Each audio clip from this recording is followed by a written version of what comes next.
Good morning, everyone. Hopefully the audio is working. Just last second forgot to turn on my mic pack. But here I am. How's everyone doing?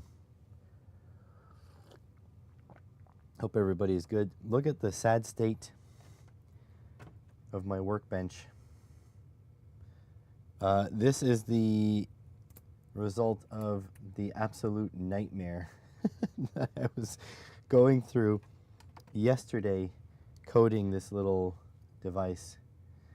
So these things are a little bit particular. Good morning, Gerald. These things are a little particular to code. So first things first, okay, hang on. I need to write this down because I need to make a video on these things. So I got a bunch of things to show you, but I'll do that in a moment. Okay, so first things first, you need to, okay, so RP 2040 0, and I'll actually take a look. Is that too bright? That's a little bit too bright. That's okay. Franco's probably asleep. He'll be with us shortly. Programming. Okay, first things first. On first plugin, you don't need, hey Johnny, on first plugin, you don't need to do anything special. You plug it in and you program it. Nothing special. Morning, MT. Franco will be around once he wakes up from his nap. So on first plugin, you plug this in and there's nothing special to do. But afterwards, after programming, you have to plug it in with the boot button pressed down. So if you don't know that, that causes issues. So after programming, press boot while plugging. So you need to do that or else it doesn't work. Next thing, no COM port. So when you plug this in, it does not it does not need you to set the COM port in software. So you literally just hit program, it'll compile, and then it'll search for a RP 2040 device, and then it'll just upload it to whichever one it found. Whichever one was, you press the boot while plugging in, which is interesting. Also acts like a USB drive on plug-in. So when you plug it in and you've done the boot sequence, you plugged it in, then it acts like a USB drive and you know you're ready to go. What else? Hey Franco, welcome. I knew you'd show up. So yeah, it was a little bit challenging. The other cool thing is it has input pull up built in, and also has input pull down. Pull down. So it has input pull up and input pull down things on the RP 2040 chip. So that is really nice to know. What else did I have issues with? Oh yeah, pin numbering starts at 0. So pin numbers start at 0, which means that I had pin 2 selected for my software. Now I have pin 0, but pin 2. But if you plug into the second GPIO, that's pin 1. So it starts 0, 1, 2, 3. So that's another thing you got to keep in mind.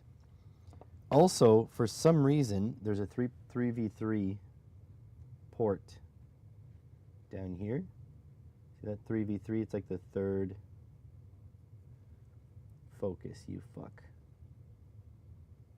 3v3 right there. Anyway, it's like the third pin.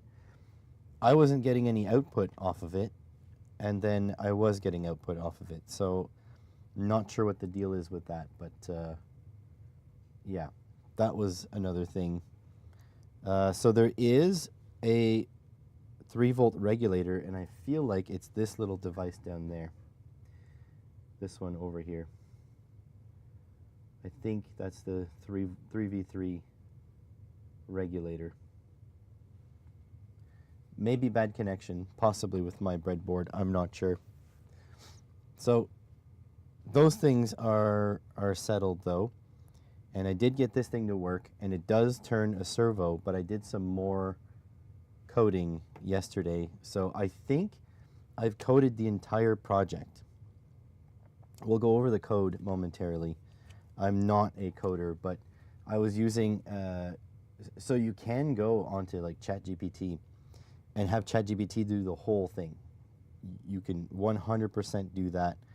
The only thing is I didn't want to do that. I wanted to understand my code. So I wrote my code, and then I asked ChatGPT if that made sense, like if my code would work, like does this do what I think it's going to do, that kind of things. The other thing ChatGPT is really good for is asking it, oh yeah, that's the other thing. You don't need, that's another thing I learned, because I asked ChatGPT, do I need to set pin mode?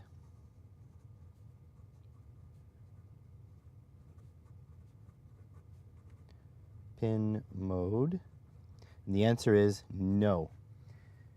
As soon as you call an analog read or a digital read, as soon as you call a read on this, it defines the pin as an input. As soon as you call a write on this, it defines the pin as an output. So you don't need that. But if you want to access the input pull-up and the input or the pull-up resistors or the pull-down resistors, then you have to define the pins.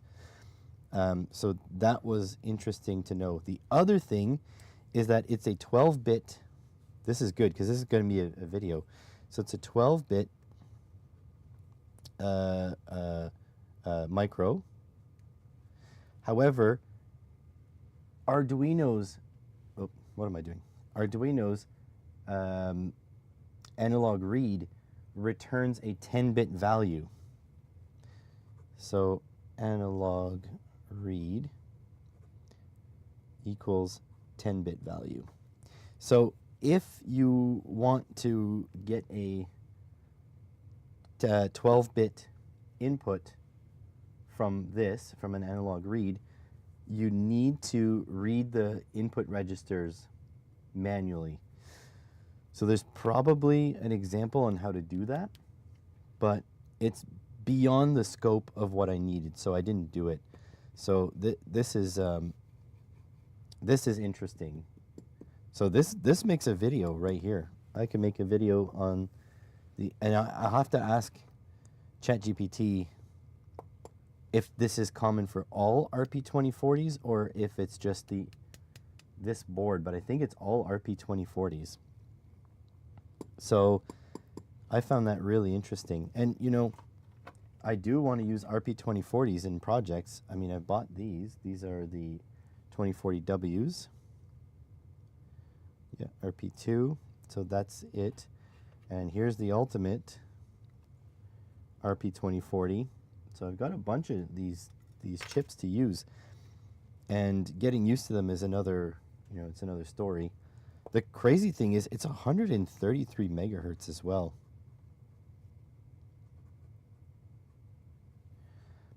I think like Arduino Uno is like 16 megahertz.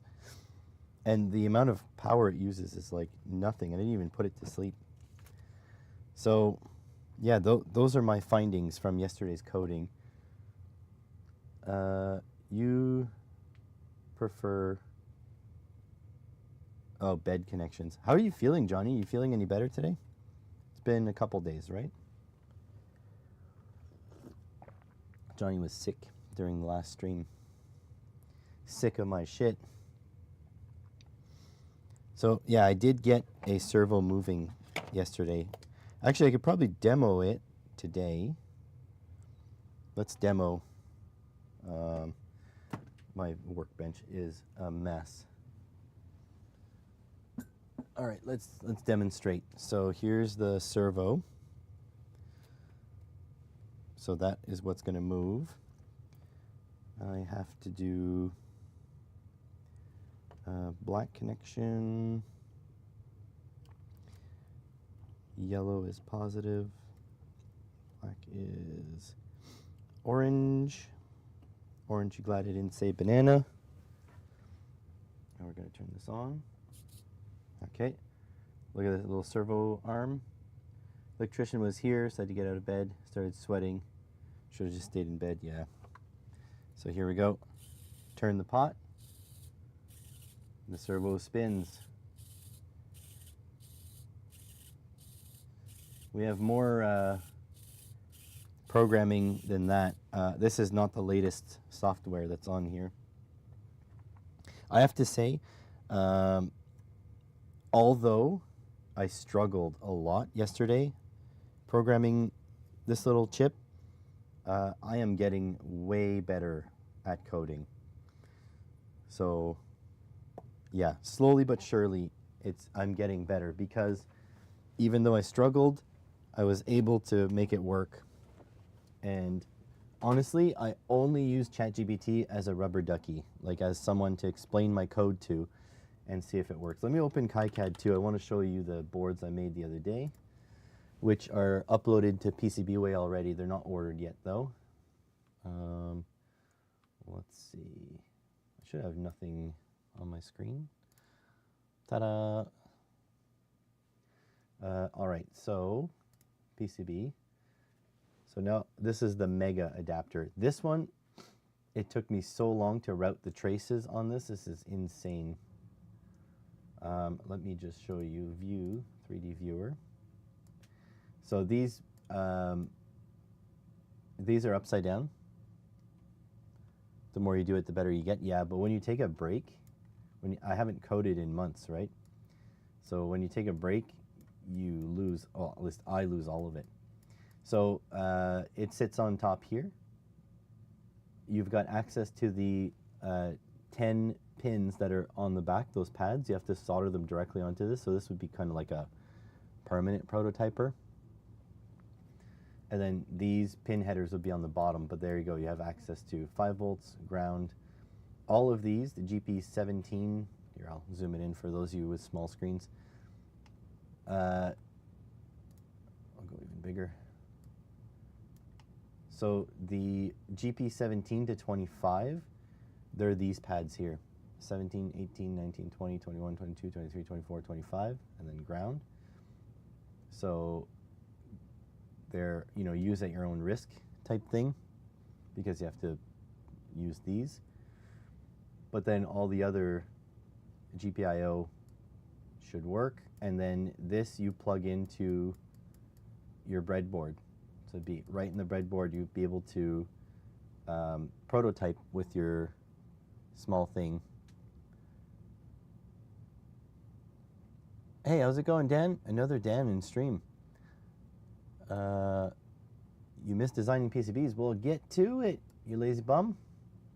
Kidding, obviously, but yeah. Awesome, dude. Windsor. I'd like to visit Windsor at some point. So yeah, this is the adapter. This is out for, it's going to be out for manufacturing. I'm trying to build one more. Open recent. And then here is the other one. Excuse me. So this one looks the same, right? Well, it is not the same. This is the mini adapter. So it is quite a bit smaller. It doesn't have the 10 pads in the middle.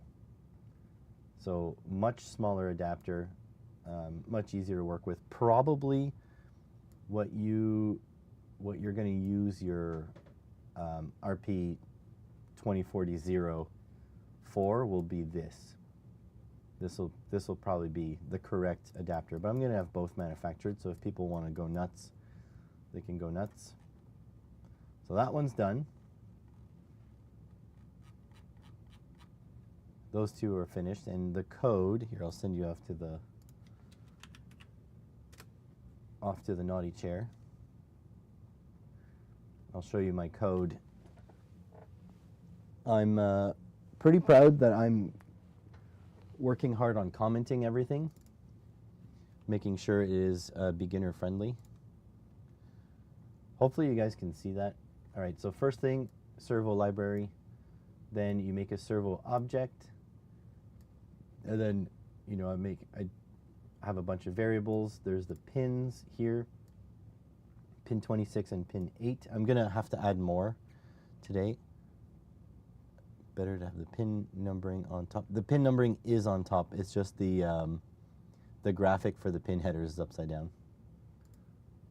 So it is on top. Excuse me.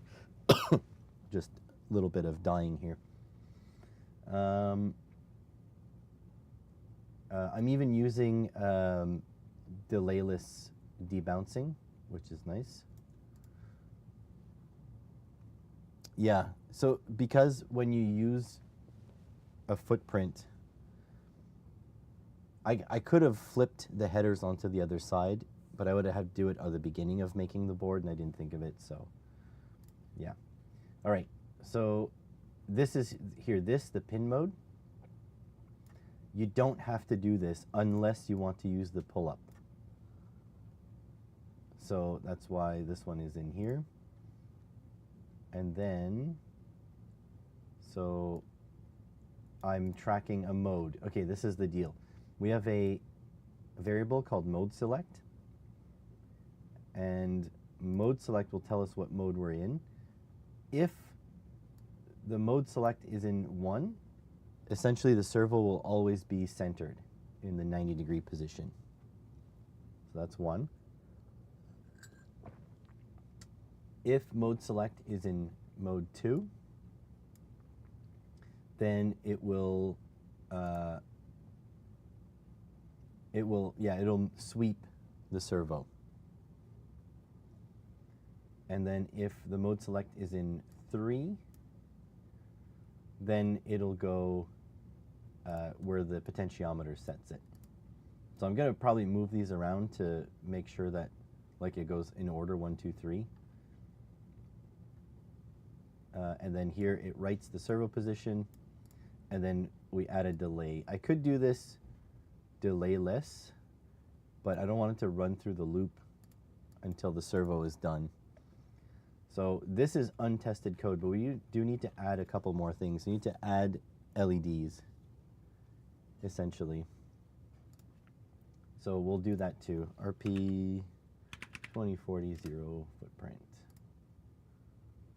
So I need this. Image a new tab.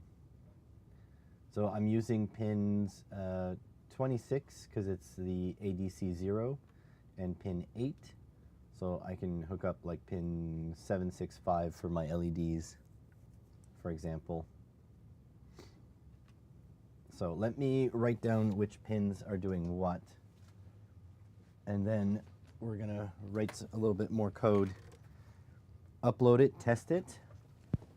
Once we know it's tested, we're gonna make the PCB for it, essentially. So when I send off to PCBWay, I'll have two pins, essentially 2 videos worth of boards coming to me. All right, so let's see. What are you guys feeling? Because I'm feeling 765. Although I can use mode 1, 2, 3. So I have mode 1, 2, 3. So I can use pins 1, 2, 3. Might as well, because it's modes, right? I might as well use the exact same pins as my modes. All right, so let's write down, so I've got 8, pin 8. You're feeling tired? I'm sorry, Franco. I know the feeling. Pin 8 equals select button, pin, I think it's 26, equals pot wiper pin. All right, now we're going to do pins 1, 2, and 3. Pin 1 will be mode 1 LED. Pin 2 equals mode 2 LED. And pin 3, mode 3 LED. All right. So we are only using 5 pins off this micro. It's a little bit overkill, but it is what it is. It's cheap. It's like $3. All right, so let's get the pin here. All right, so const int mode 1 equals 1. Sets GP 1 to be our mode 1 indicator LED driver. Sure. And const int mode 2 equals 2. Sets GP2 to be our mode 2 indicator LED driver. Oops. Const. Jesus. Const int mode 3 equals 3. Sets GP3 to be our mode 3 indicator LED driver. There we go. All right, and now, so if mode select equals 1, should I do this outside of the loops? No, this should do it like here, right? I think it's fine if it iterates through. Digital write mode 1 low. Digital write mode 2 low. Digital write mode 3 low. So this should it'll shut off all. I should put this one high actually. High. There we go. So then I'll put block of code to turn on. No, this should be outside. This should be outside the loop.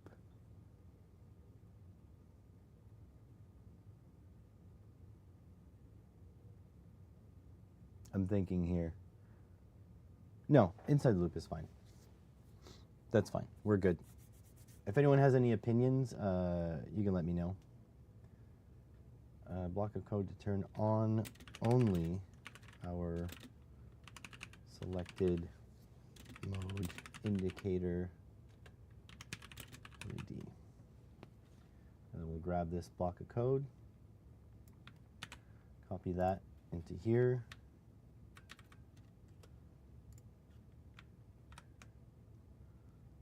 Change that to low, put mode 1 Pi.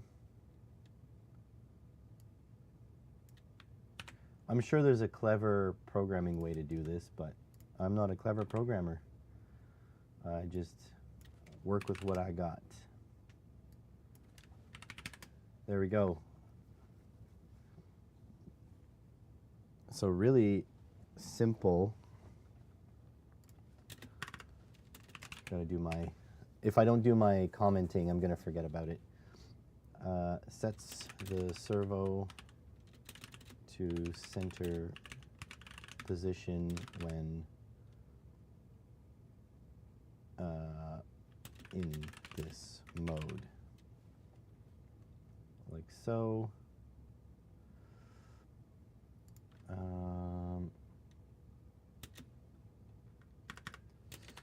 Creates a sweep of the servo arm when the, should I start with a capital? Yeah, I should. Block.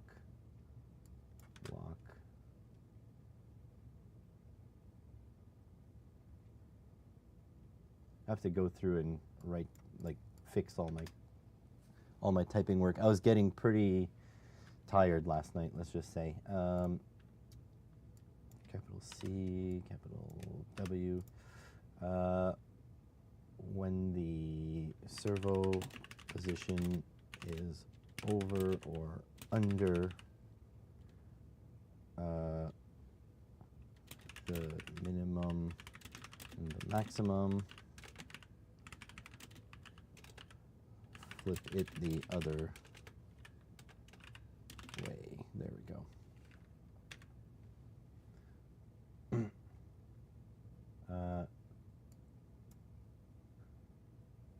So that's good. That's good. This is all we only have 3 modes, so we want to have it cycle instead of incrementing forever. There we go. So I think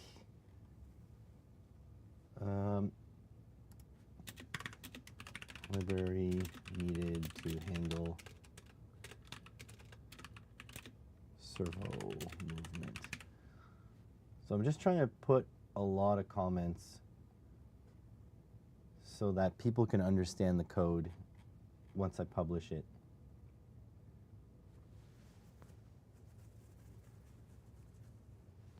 So that's good. Star and then star this. Yeah, there we go. This code is written by Simple Electronics.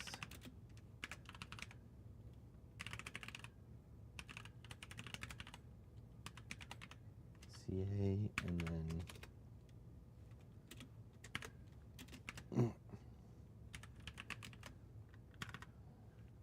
should probably do that too. Oops. I clicked that and it opened a tab.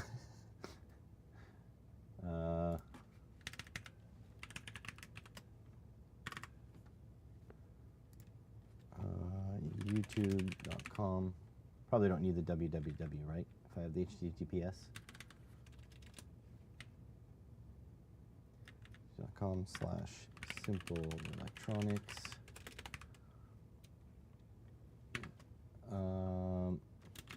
And has been tested to work as is, but please feel free to make your own improvements. Wow, I'm having issues. Improvements.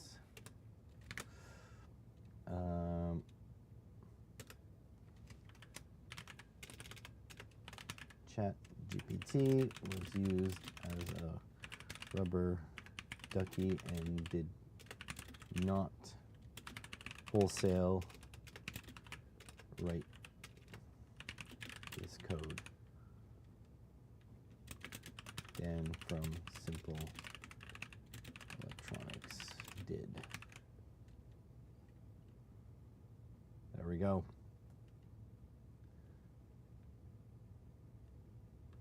Oh, write this code.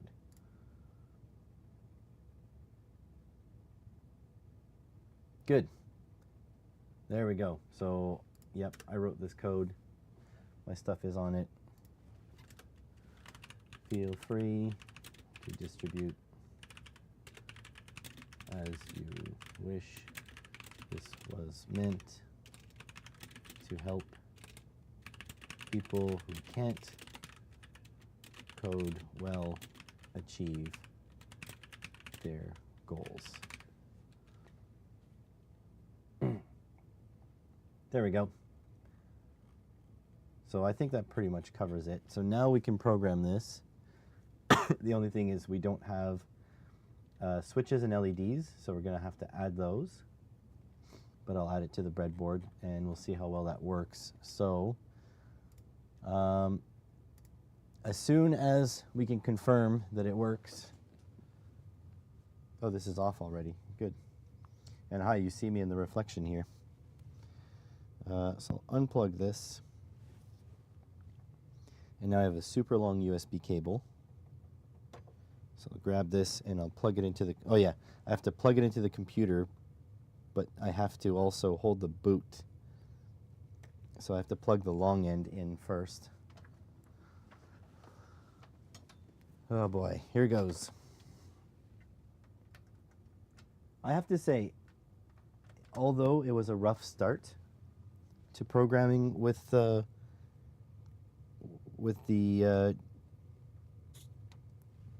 there we go. It was a rough start to programming with this thing. It's actually working, so I'm liking it. All right, upload. And probably, yeah, well, uploads, it's dead. She's dead, Jim. So while in bootloader, it doesn't do its work. The servo is still alive, though, because there is still 5 volts to it, so I can't force it.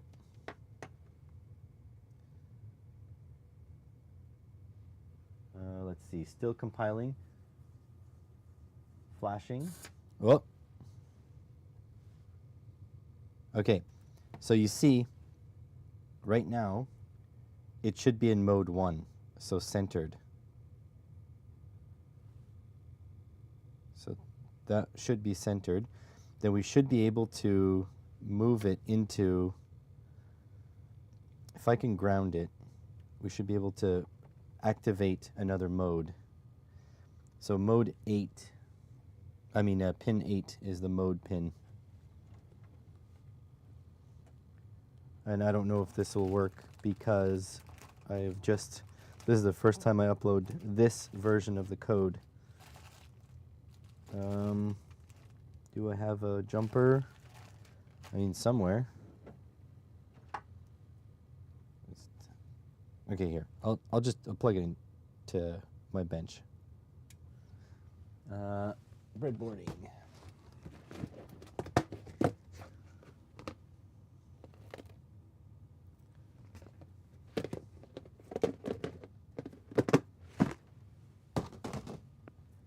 Okay, unplug this. Plug it into here.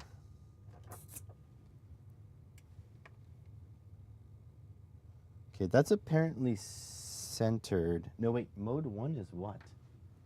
Hang on. What mode are we in? Mode 1 is 90. And it should always be writing 90.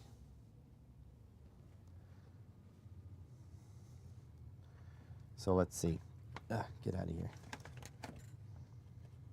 My God, my bench is so full of crap. Okay. So, we should be able to ground pin 8. It's the corner over here. And then we should turn into a different mode.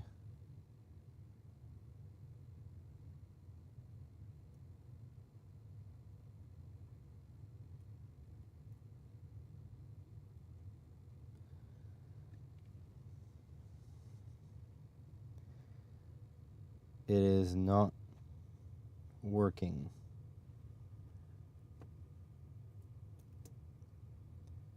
Right, low. It's not switching modes. Ground is here. Dang nabbit. Did I make a friggin' pin position error again? Let me check. Pin 8 should be down in the corner. Pin 8 is down in the corner.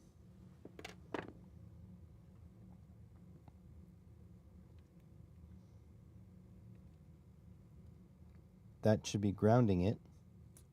Oh, something happened. Still that doesn't work. Let's do pin 8 again.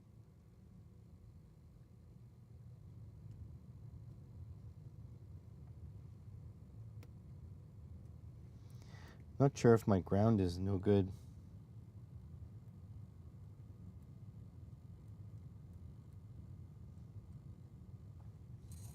Oh.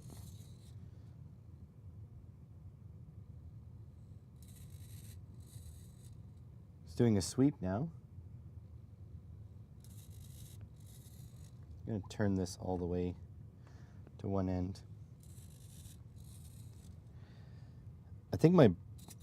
Oh.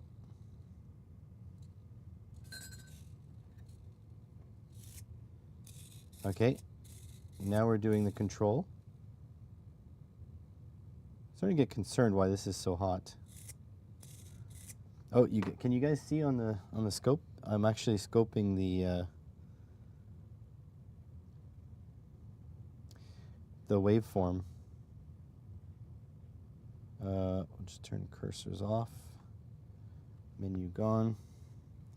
So you see there's the signal.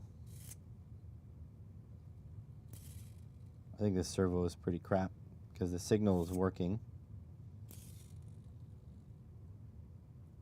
Getting concerned that this thing is hot.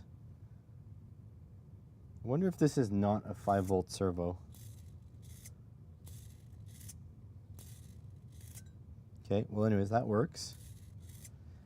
Okay, let's see if we can swap to a different mode. So it's sweeping now. Okay, it's just bad connections. Yeah, it's still sweeping. Different mode. That should be 90. And now it's the pot. Yeah. That's 90. Let's sweep. Yeah, this servo is not great.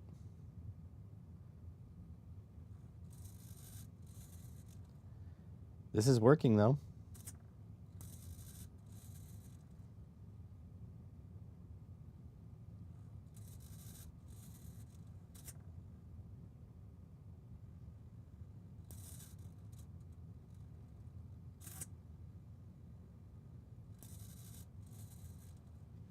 It works. Well, that's pretty cool. So, should I test the LEDs? Or should I just go YOLO and design the circuit?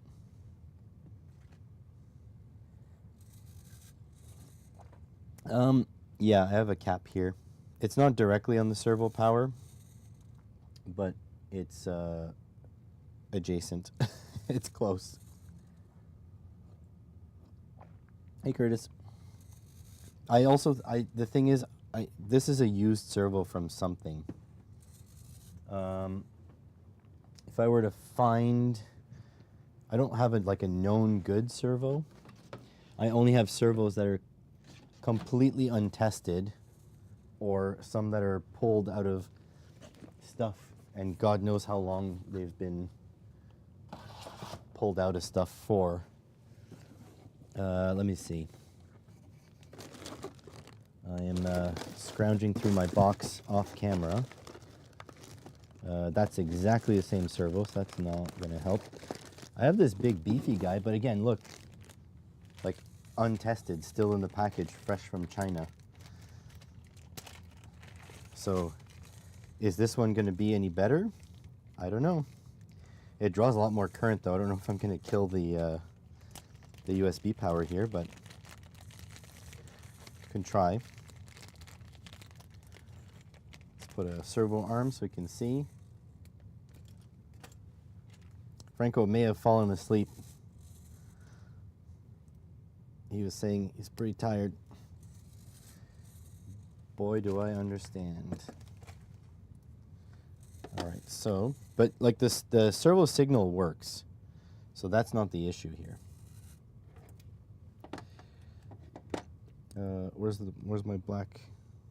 This side.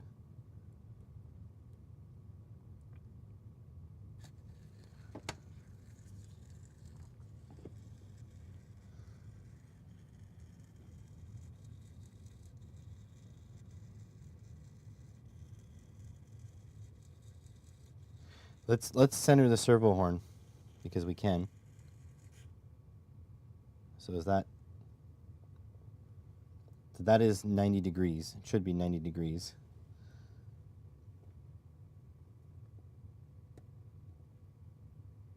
There we go. So there, we can center a servo horn. And now let's have it sweep. That's the pot position.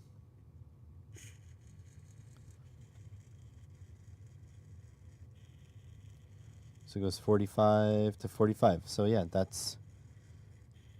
this is functioning. Decompile ESP8266 firmware with Ghidra. I have no idea what that is. So yeah, this servo is crap. And the thing is like hot. But this seems to be working just fine. And I'll add caps to the servo supply to make sure that it doesn't pull too much current.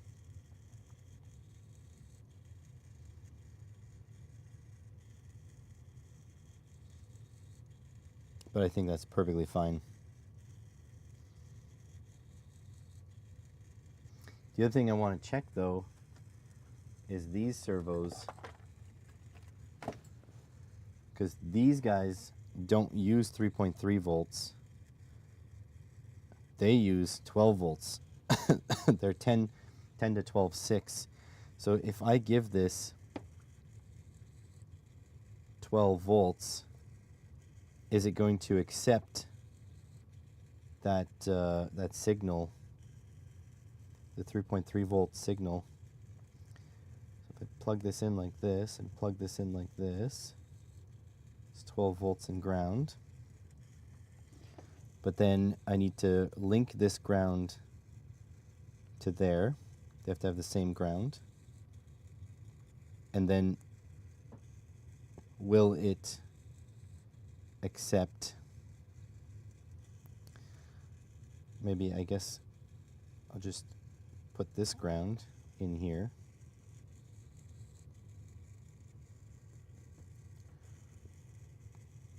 I guess on the other side. But I think my breadboard is also pretty crappy. Okay, so like that. And then this VSET 12, enter. Hopefully I don't fry anything. 12 volt is going to here. This ground will be shared. So this ground needs to come over here.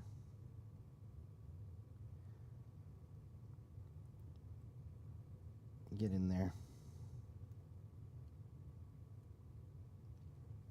This could, there's a non-zero chance of this going bang. Just so you're aware. So Franco, if you want to stay tired, I'm sorry.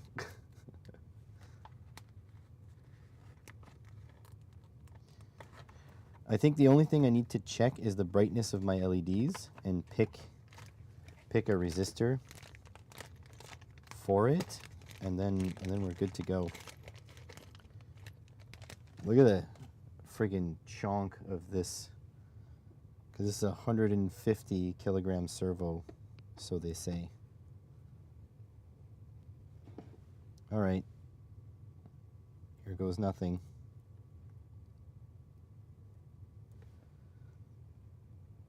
Oh, hey, it works. This is pulling 2 watts without load. Look at that. Oh my God. If you get your finger stuck in here, you will lose your finger. I cannot stall this. Oh my God. I'm gonna overheat these wires before I stall it. I got it up to 10 watts. This is incredibly powerful. That is insanity. Yeah, give me a servo long enough and a place to stand and I will move the world. So this is going to move my trolling motor in my boat. That's insane. And let's swap modes. So there we go. That's in the center. And now this, guys,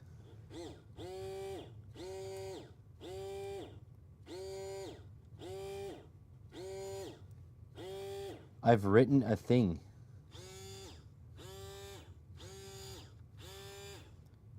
I made a thing. My microcontroller works.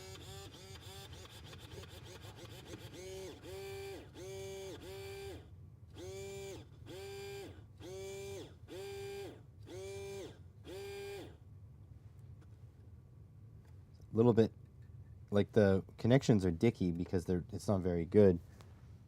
But if I put a cap on the end of that and a cap on the end of this, this is going to work. It's a little scary that at idle it moves because the pot is doing things. That's 90, so I can center the servo horn. Hopefully it doesn't snap into position while I remove this. Okay, see, that's a little off, maybe, because the splines aren't necessarily an integer. That is close to centered. That should be the same. Yeah, off.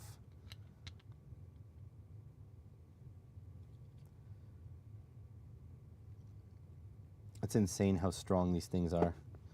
And then here should go back to sweep. That's insane. I see fiberglass in this servo horn.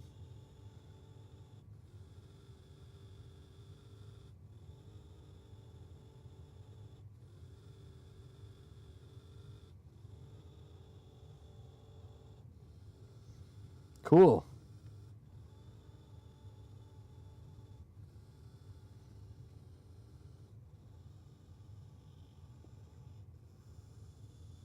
Yeah, I don't want to pinch my fingers in there.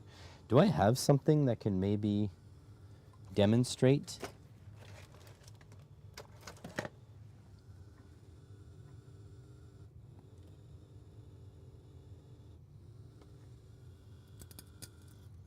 Well, snap that. That was easy.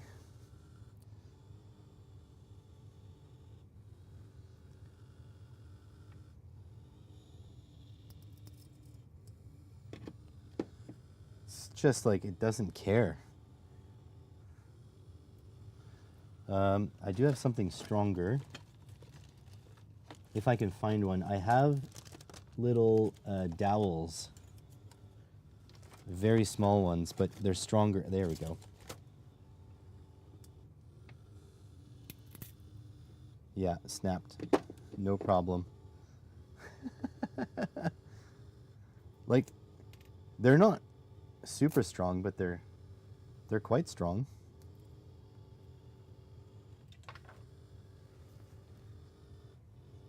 Guys, I'm beside myself. I made a thing.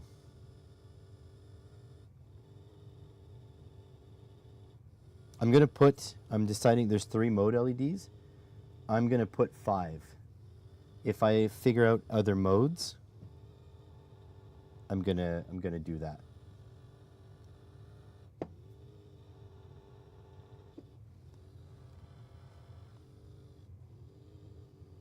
This is terrifying.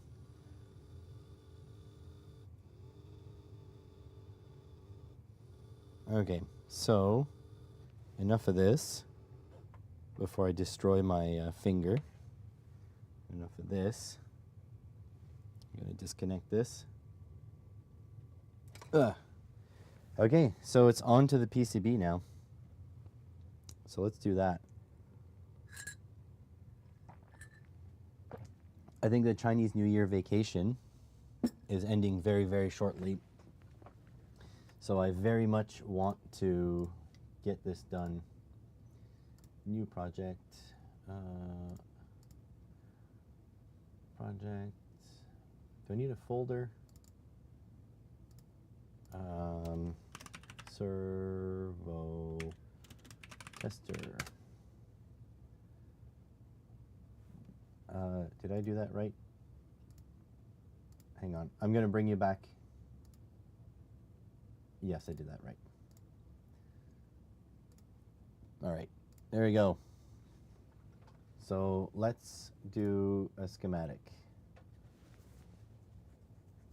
First thing we need my custom libraries.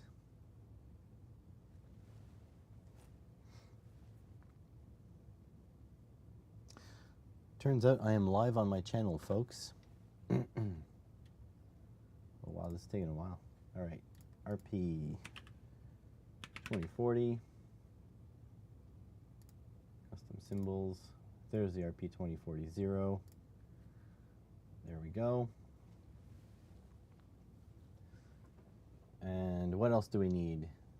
We need 5 LEDs.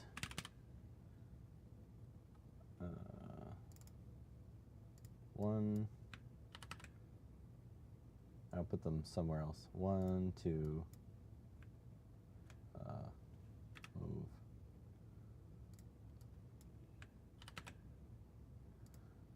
And then, oops. Sure, another LED. There we go. 5 LEDs. Can probably do a 6th one for power LED. So that would make sense. Power LED. Okay. What do I want next? So power will come directly from the Pi 0, so that's fine for now. What do I need? I need a switch button, like a momentary. Yep, this guy. That's for our mode. We need a potentiometer.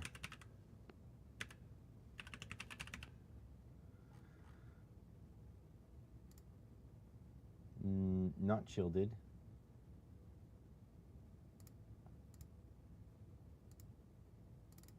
Potentiometer.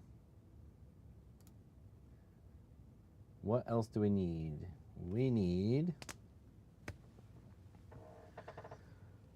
headers for the servo outputs.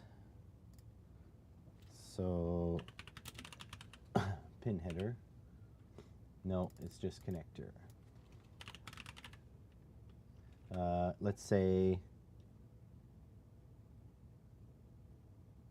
I'm cooking up something here. 3P.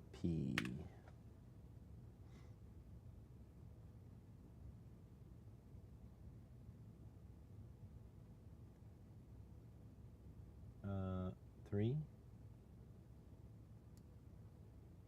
Okay, hang on. I had this before. Connector.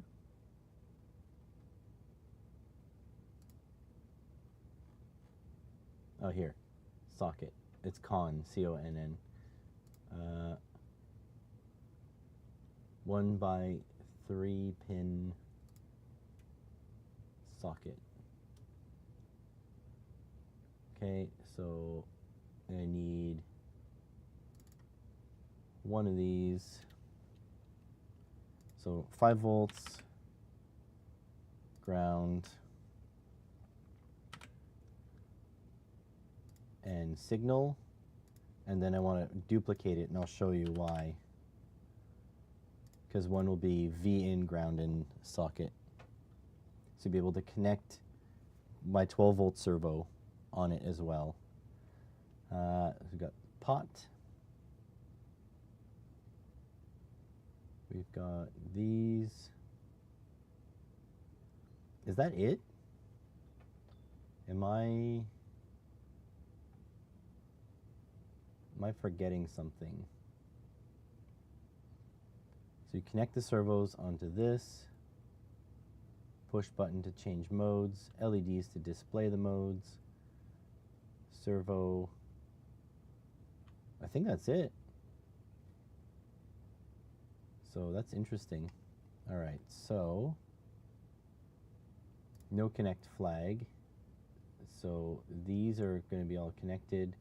So 26 is the only one I've got on this side.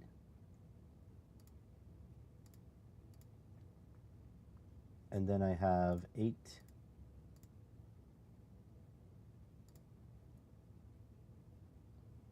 And I have 1 through 5. There we go. These are the pads. These are not going to be connected at all. Like so. Okay, let's add some labels. So 5 volts. Like that. Ground. 3v3. Is this going to be a fast PCB to design? Who knows? Okay. Mode 5. Mode 4. Mode 3. Oops. Mode 2. Up 2.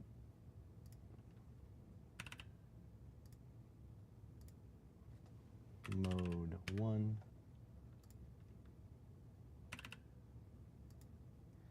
And then servo signal.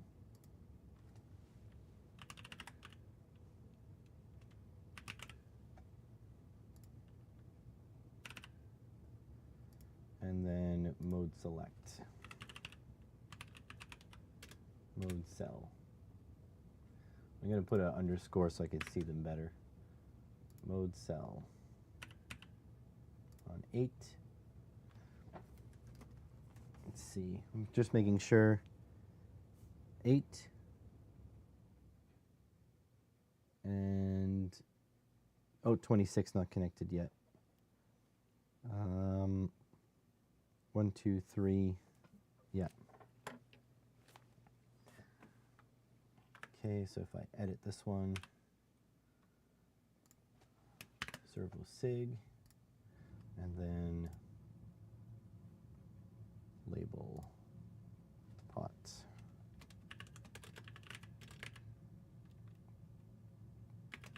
Pot position.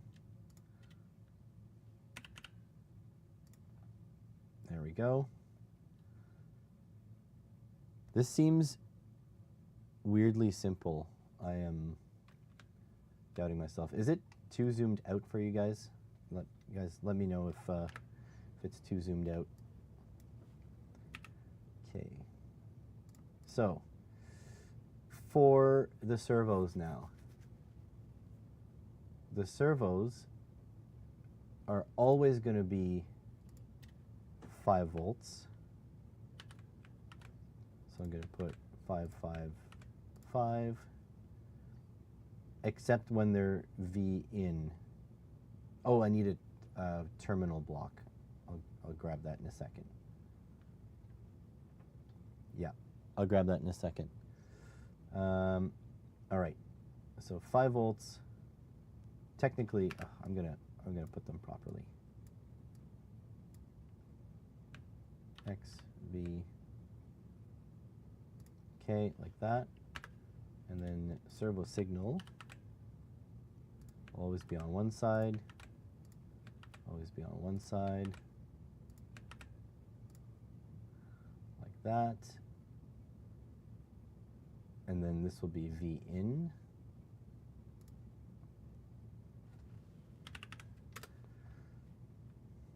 So you'll be able to put in, oops, you'll always be able to put in your own servo voltage, like my 12 volt. So that's V in, and then this will all be ground.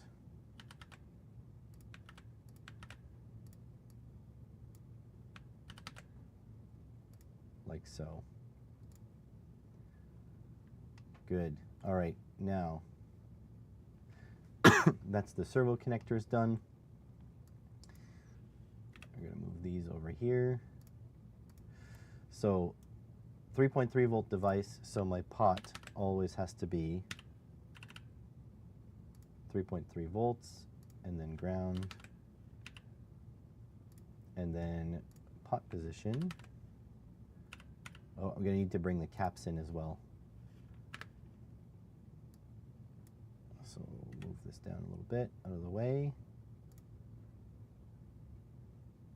And then this one side connects to mode selection, and one side connects to ground. That's good. And then my LEDs, one side will always connect to ground.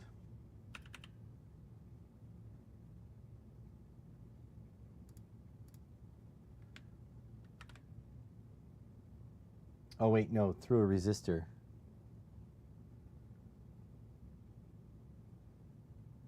We'll have to put a resistor. We'll have to figure out the value of that resistor shortly. Excuse me. Okay, can I just line these up a little bit better? Does it look good? So we need a resistor.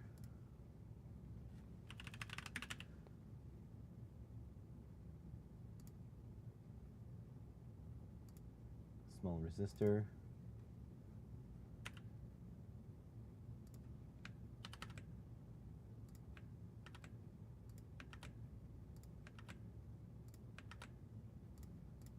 Okay, and then, oops, the rest goes to ground.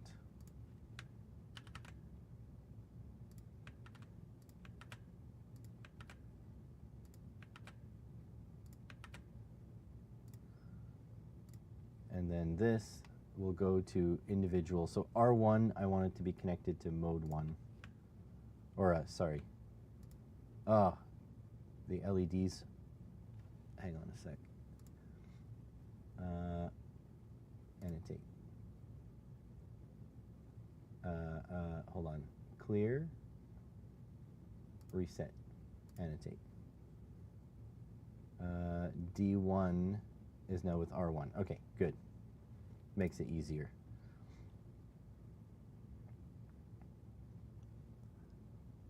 All right, so mode 1. So mode 1 with D1 and R1, that makes the most sense to me. Mode 2, mode 3. Any PCB experts in here want to tell me I'm doing this wrong? That'd be helpful. mode 5. And then there's no mode 6, but this is the power on. So that would get the... I don't want to pull more from the 3v3 if I don't have to. Whatever. We're talking about milliamps.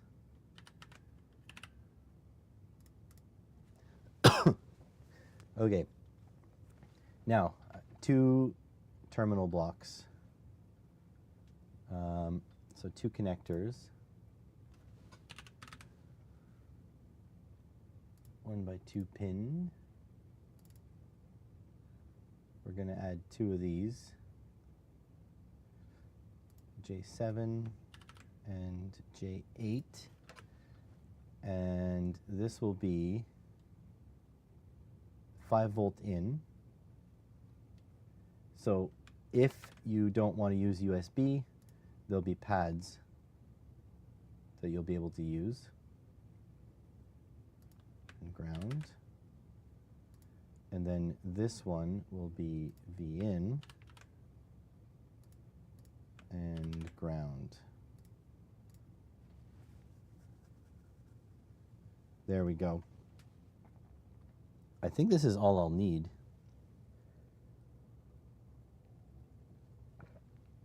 I can add test points if I want to.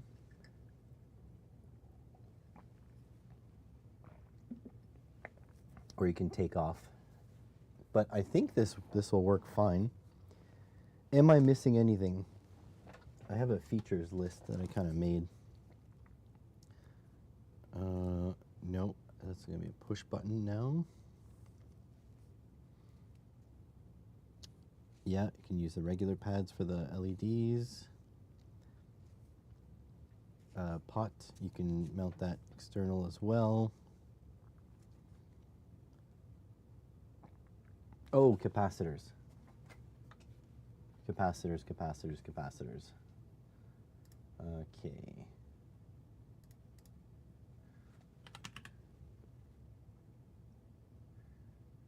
That's interesting, 45-degree capacitor. All right, so 1, 2, 3, 4. Hang on a second. Had to sneeze. All right. So I want a capacitor for servos. I want a capacitor for the 3-volt. Both of these need capacitors. So that's 1, 2. And then 3-volt to stabilize. 3. And 4, another one for the 5-volt near the chip. I think that's what I want.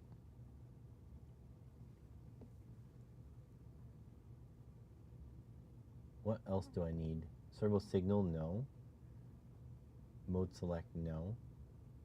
So yeah, 1 for the board, 1 for the 3-volt rail, which will help the potentiometer. That's 2, 3, and 4. Yeah, 4 capacitors. So 2 are going to be the 5-volt and ground.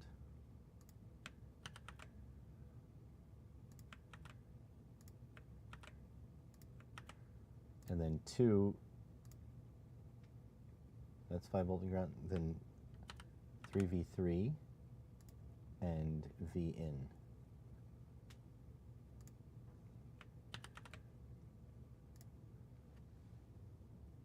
So I think that's it. I don't see anything else that I need.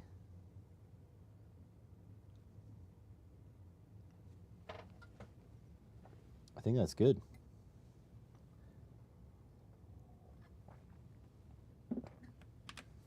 All right. So that means I can go and populate this. So let's do footprints. All right, so a cap. I'm going to use the capacitors I have here. I have a ton of them. So my capacitor,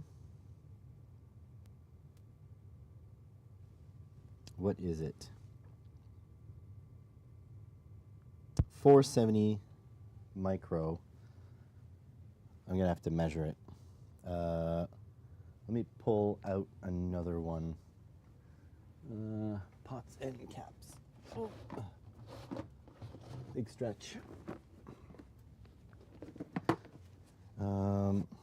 Yeah, so I bought bags of these 470 micro. So that's what I have. But the nice thing is you'll be able to use whatever cap you want. It's just to stabilize. Okay, and while I have this out, there's another box of capacitors somewhere hidden around here. Here. Which then I can now put away in the pots and caps. Look at me organizing.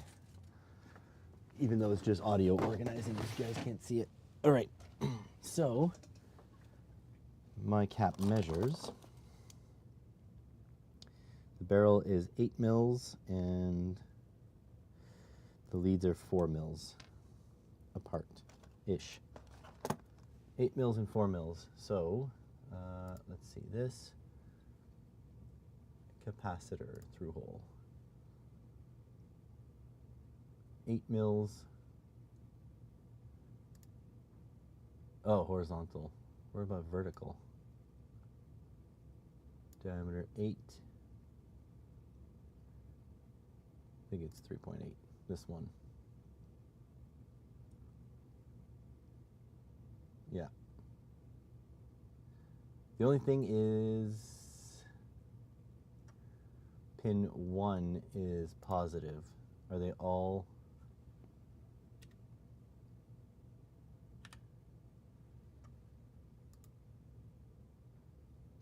Which one is pin 1?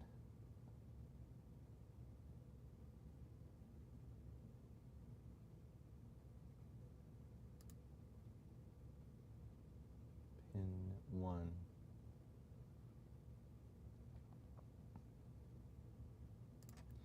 I think I'm going to switch these out before it's too late. I'm going to switch these to polarized to make sure that I don't screw up the placement on the PCB.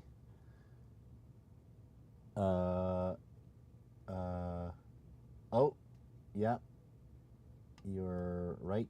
I messed it up. Thank you. Look at that. Caught a problem. So I got to swap these guys. Does that work? It does.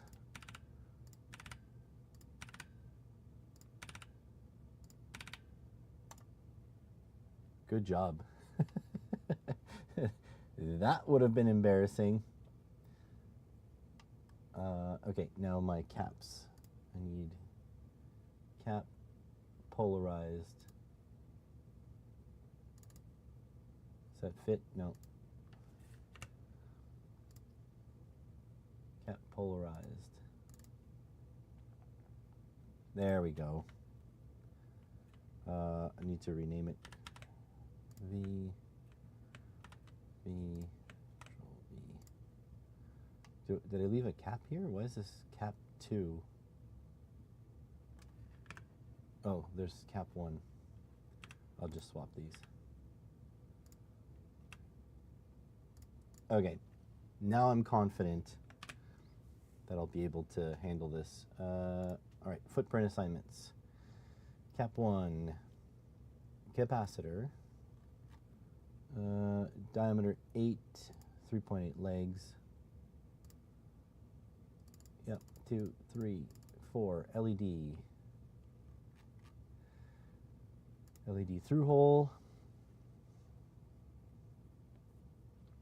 Thanks for catching that because if I would have ordered that like that, that would have been a pain in the butt.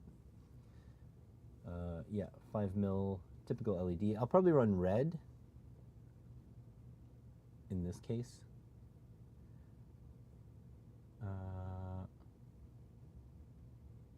1, 2, 3, 4, 5,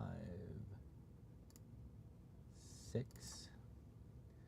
All right, so these are pin headers, except for the by 2s. So I think it's connector, pin header 2.54, no, yeah, 0.1 inch.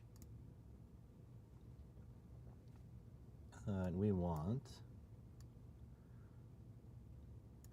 vertical 1x3. Oh, that's SMD. Did I? No. Oh, it says SMD here. Vertical. There we go. So that's 1, 2, 3, 4, 5, 6. Now these will be terminal blocks, like screw terminals.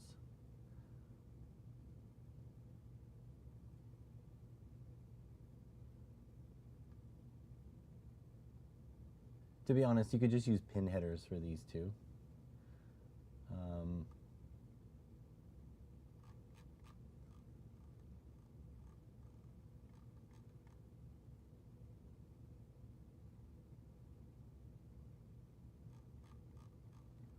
Oh, terminal block. And they're 2.54, I think.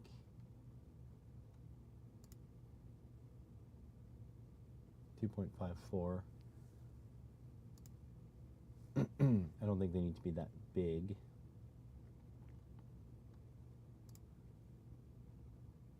Hold on, are mine 5 or 2.54? Let me check before we get too deep, because we're in too deep and I'm trying to keep up above in my head instead of going under.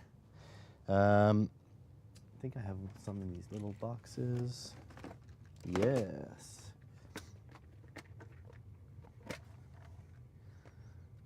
So let's see.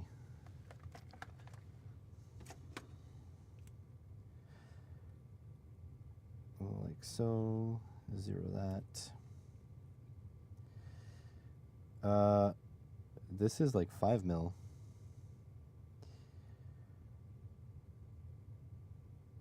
Oops. Go back to 0. Yeah, this is like 5mm. So I'm gonna need 5. I think it's 5.08. Oh, what an idiot! I have all these female pin headers here.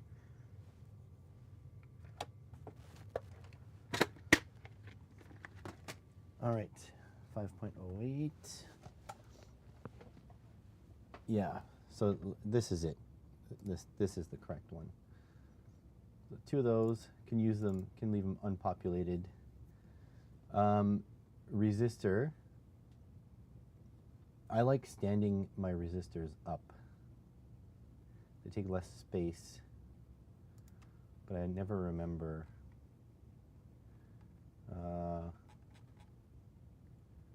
Resistor through hole,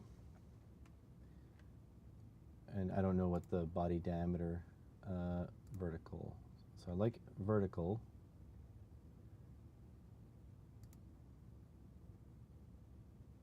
I like how they have a pin 1 reference, but it's a resistor. Let's check the body diameter of my resistors. They're just regular schmegula. I really need to write down like a reference, because like all my resistors are the same. There's got to be a resistor here somewhere. Bench detritus. There's definitely a resistor in there. Oh, did I break this? I guess sorta. There we go. Just need body diameter, just not very big.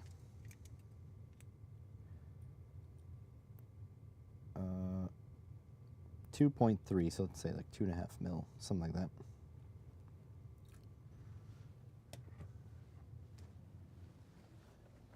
All right. Oh, my hair got into my eyeball screen. Diameter 2.5 mil. That's good.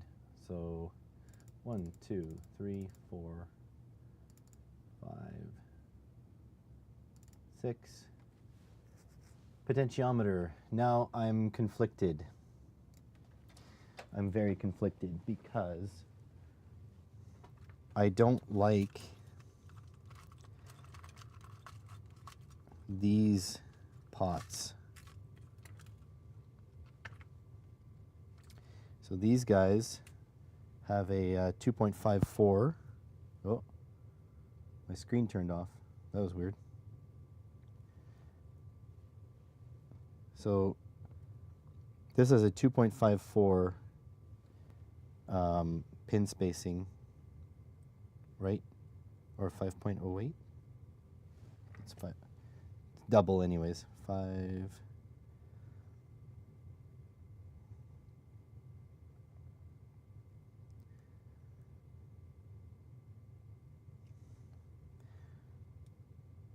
Yeah, it has a 5.08 pin spacing, so they take up so much space. I did order some 0.1 inch pots, but I think most people have these. So what I'm going to do is I'll duplicate it and I'll make a dual footprint so people can use whichever ones they want. I think that's what I'm going to do. Because I don't like those. All right, let's go back to screen. Let's grab this.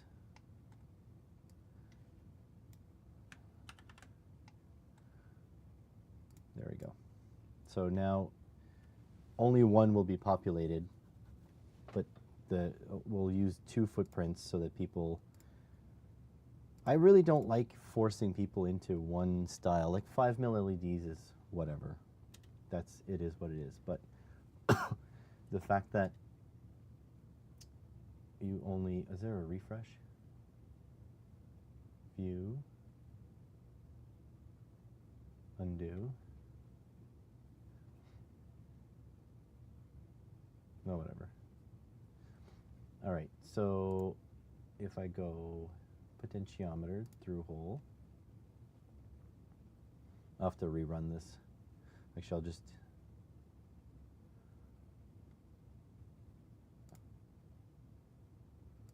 go OK. There we go. We'll rerun this. Footprint, association. Okay, 2 pots now. All right, so potentiometer, potentiometer. There we go. So let's see. Nope, nope. These are like funky pots. Okay, so this one is Alps. Just get generic. All right, what's the pin spacing? Is it 5 on the dot?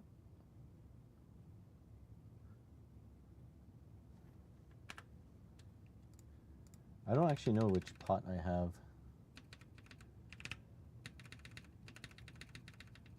I never remember which pot spacing I use. What's this? That's 5.08 here. So this one would work.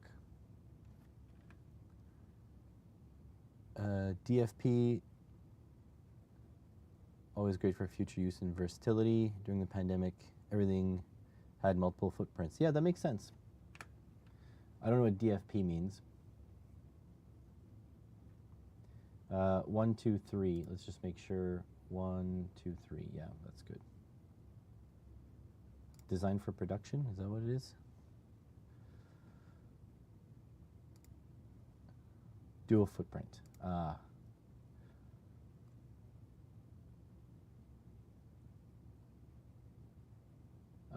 So the pads look tiny though. Let me see. I don't need all this silk though. So, okay, vertical. That's 5.08. That's good. So I'll do 5.08, but then I need another one. Oh, did I measure between two? Guys, I'm losing my mind.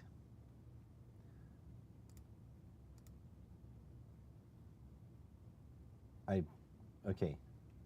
So that's 0.1 inch. So the one I picked is already 0.1 inch. Now I need one that has wider spacing. What's this?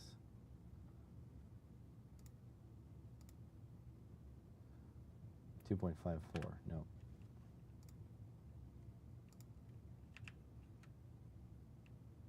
Is that the one I just checked? Losing my mind. 2.54, nope.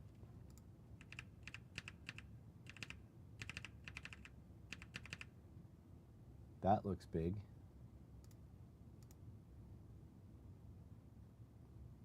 I don't know if that's 5.08 though, but I don't think it matters. The only thing is it has massive silk that I have to go and delete after. See if there's anything else.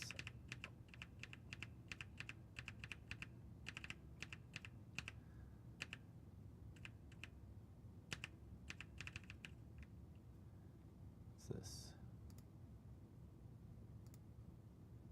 2.54, nope, already got that.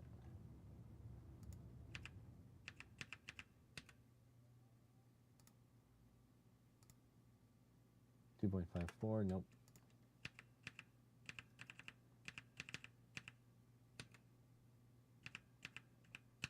Yeah, these are the little guys, so that kind of makes sense. They'd be 0.1 inch, 2.54. This is a big chonker. 5. That's 5 exactly though.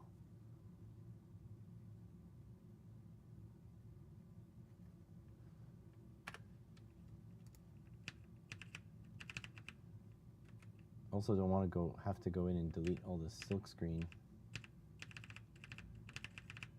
Might be being too difficult. Might have to just take what you can get.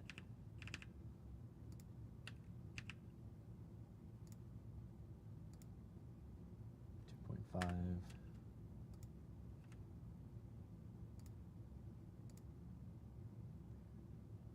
Whatever. I think it'll fit. You'll just have to force it in. There. All right, for the switch, what do we do? I hate the little tactile push buttons. Yeah, I could do that too. 5.08 header. I just worry about the hole sizes being too small. But I can get the terminal block. Whatever. We're fine. I think we're good. All right, so a push button. I think that would be button switch, THT. Now I never remember which size is the proper tactile. Let's go find it. No.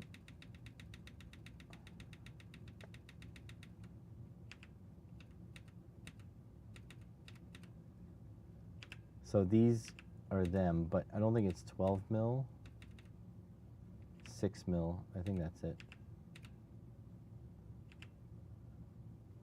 I'll just double check here. So that's the body size here. 9.5, or is this the body size? Wait, no, it's this way. 6.5. Okay, webcam. 6.5.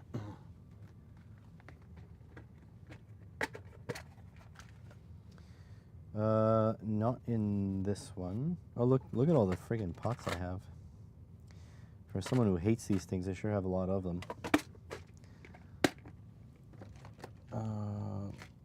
Not this one, not this one. This one.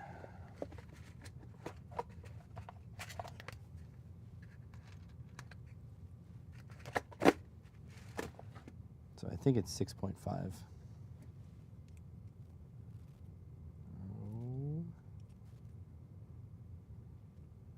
Close enough. It's like 6. 6.6. It's 6 in that direction. Oh, I better put this back or else I'm going to forget.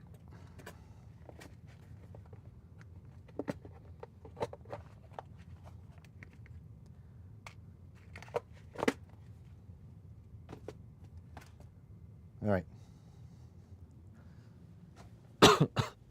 Let's say 6 point. Oh, it's 6. You idiot. 6. And then this is my custom footprint.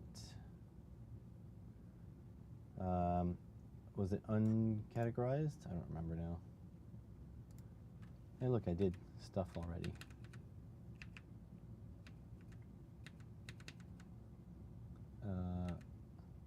There we go. Done. On to the PCB. Rup.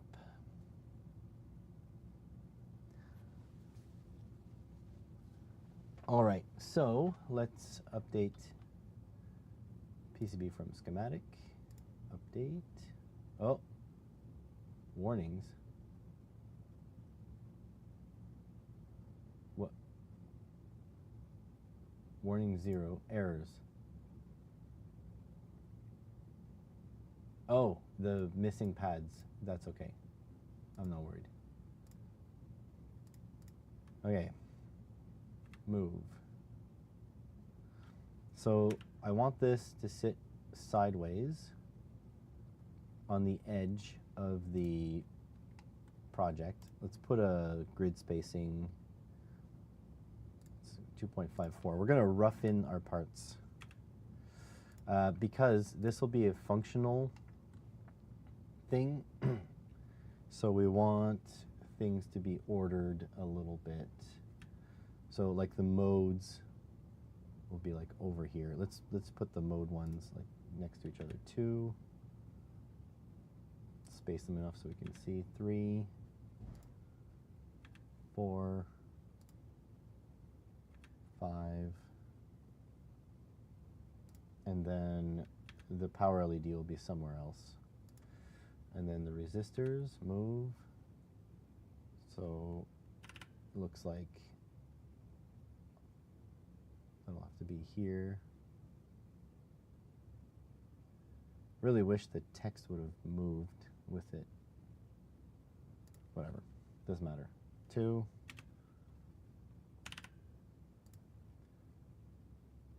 So that they line up. Yep. 3, 4, 5, like so. So those are in line. My pots, well, my pots here will have to be where we can reach it. So there's one footprint and we'll overlap. We'll put the other one. Hey, where's my other pot?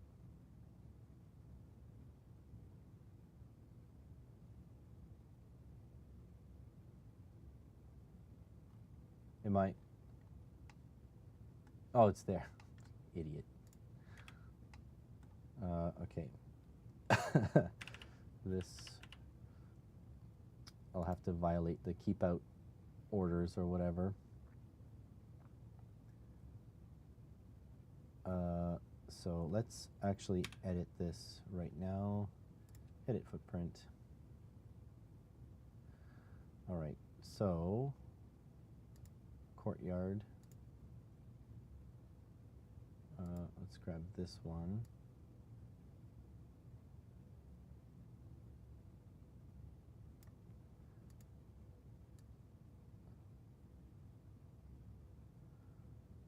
In fact, the courtyard only needs to be the size of the actual pot, of the actual footprint. So let's move this.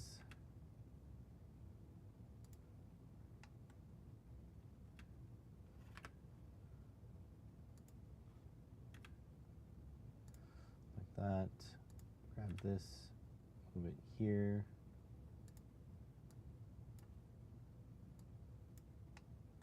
Grab this. Oh, grab this. Move it here. Up.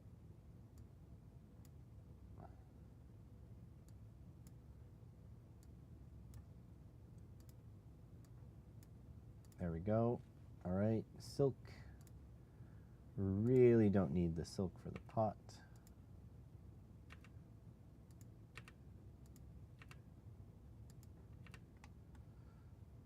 Essentially, you can take all this stuff and go away. Don't need our V2.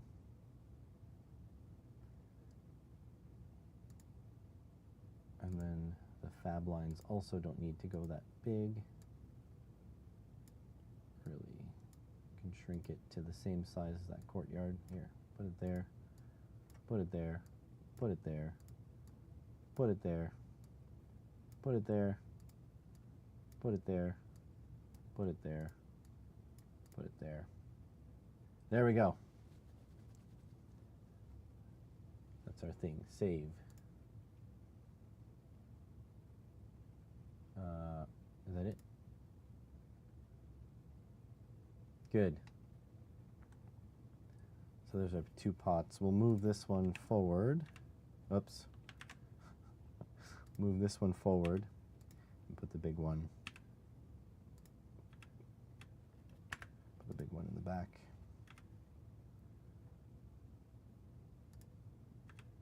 Oops. And then we'll modify this one too.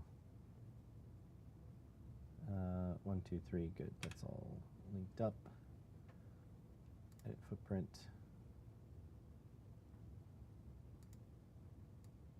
I don't know. Put it like there, there.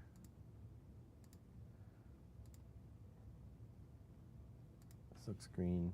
Don't need the silk screening.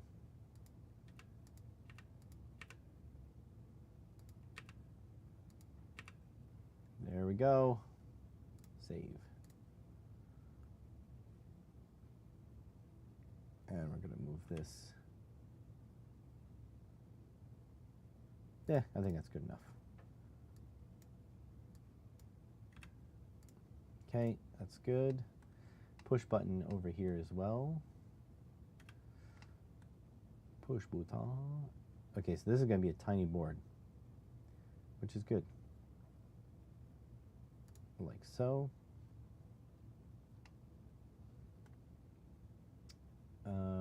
Caps I'll have to position in a moment.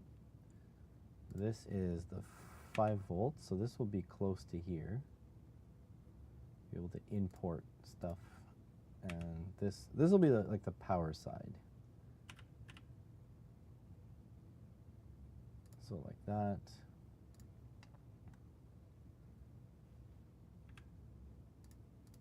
We'll figure out our board form factor momentarily here. Here is the resistor for this guy. That's good. All right, now we have to figure out these sockets. Well, I think 1, 2, 3 are together. So this becomes crucial because our servos mount here. So this is ground net.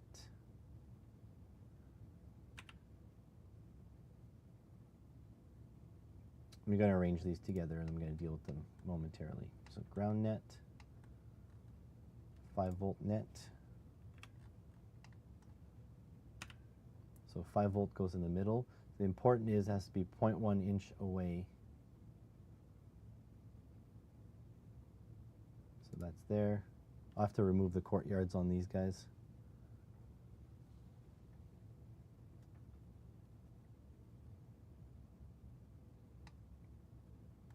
And then this should be signal.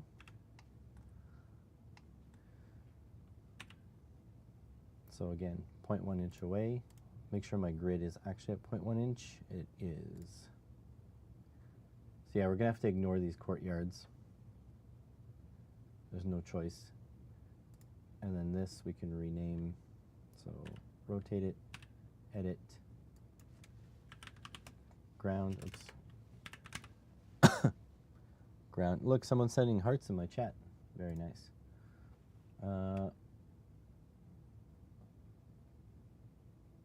I'll have to adjust this with less than 0.1 inch. R, edit, 5 volts, move, R, edit, signal, move. So it should be equidistant. Just making sure. Center to center, 2.54. Good. So the servos will plug this way.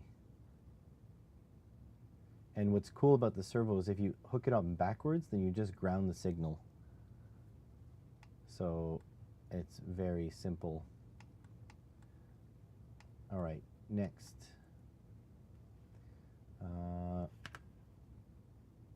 This guy should be ground, same thing. Rotate. So I'm going to give it some space so you don't connect two. So let's see. 1, 2. Yeah, 3. So you can't connect one to the other. That's good. Next one. Move. And down. And then move. 1 down. Ooh, J6. Let's rename that right now. Whoops. Sig. Oh, did I not rotate it? Move it out 1. Should be in line with that, yeah. Edit. V in. Okay. Rotate, move out, edit, ground, oops, ground, rotate, move it to here. I think we should be good now. I'm going to strip all of these things away, essentially. I wonder if I can, should have edited the footprint first.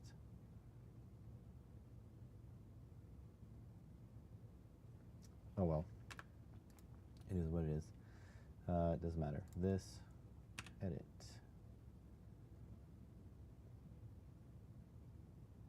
Edit footprint. So we have to do this 6 times, sadly.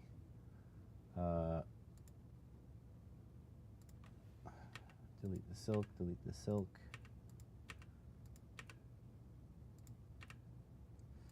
This guy.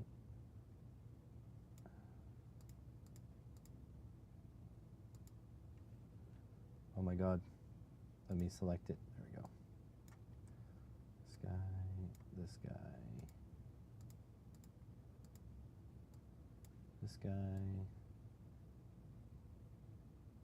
This guy.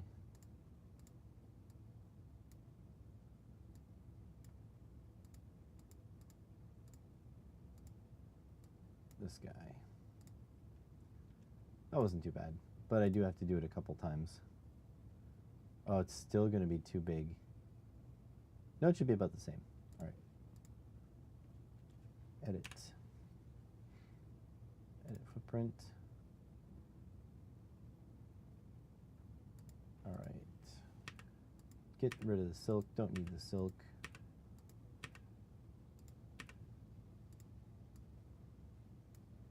Move this. Move this. Move this. Move this. Move this. Move this. Move this. Move this. Save. That should be exact. Edit. Edit footprint.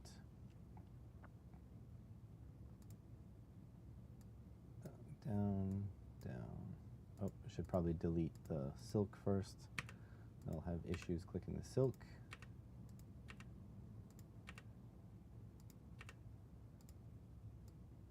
Like this, like this. Yeah, I'm getting faster. Excuse me. Ooh, do I have coffee left? A little bit.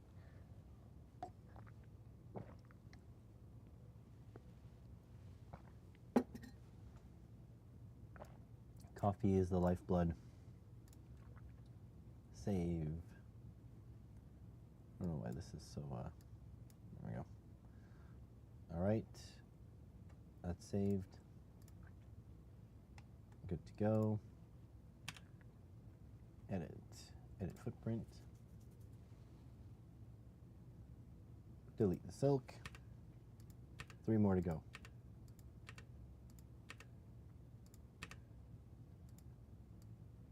Like so, like so. Like so, like so. God, this tool is awesome for being free. It's incredible. I should reach out to the KiCad team, see if they want to be on the podcast. That's a note I should make myself. Let me make myself a note. Reach out.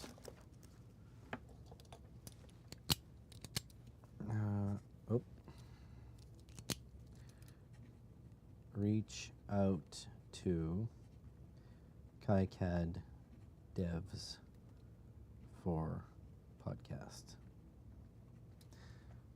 That would be freaking awesome. I don't know if they'll answer my emails, but you never know.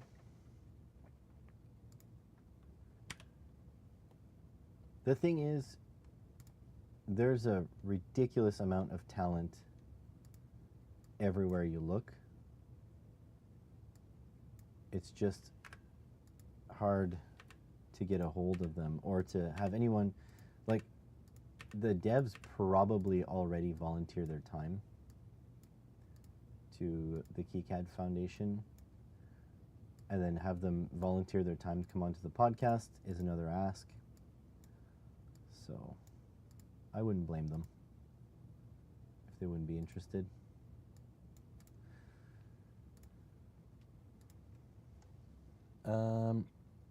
Looks good. I like how you designed the headers.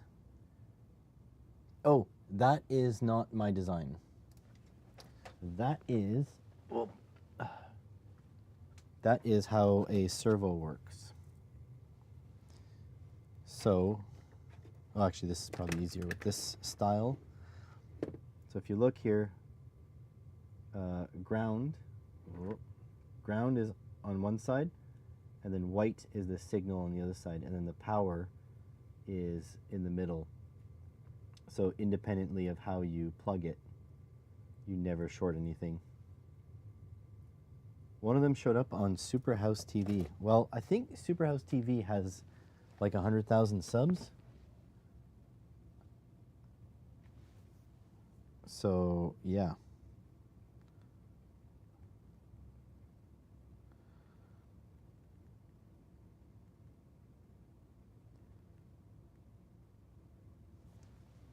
So it's a little bit different. There's a scale difference, right?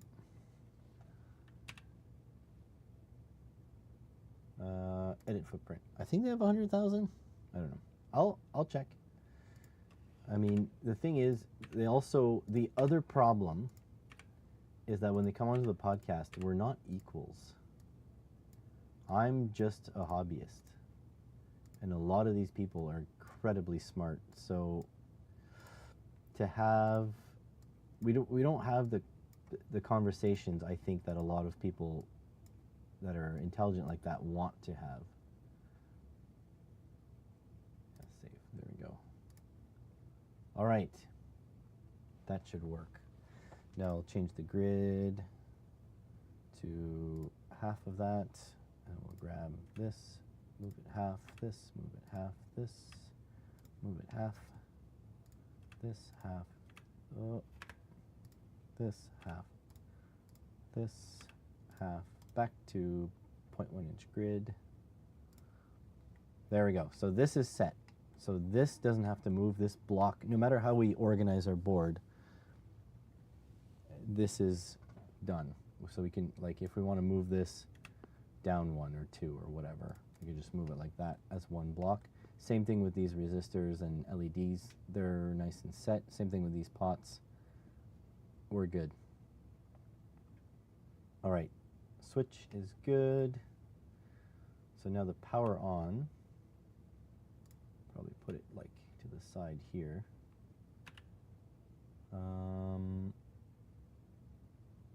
It won't line up like that.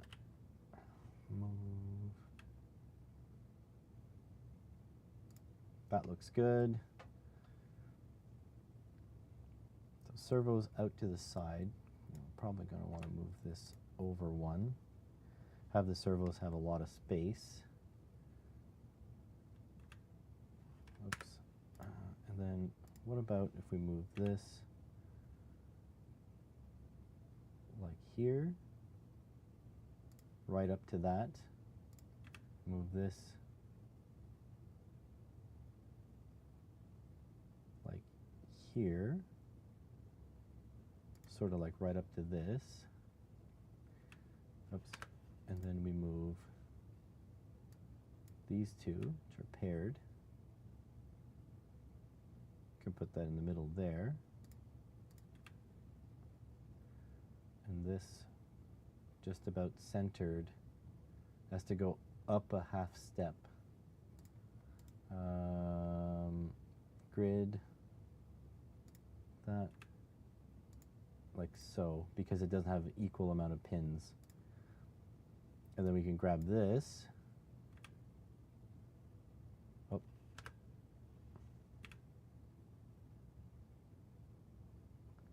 A little bit more compact. Is there missing something? Oh yeah, my caps. Dang it, I just set. No. All right. 0.1 inch. All right, so what's this? This is 5 volts.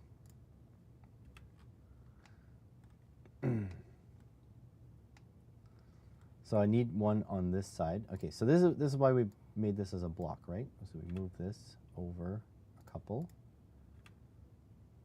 And then we'll just move that.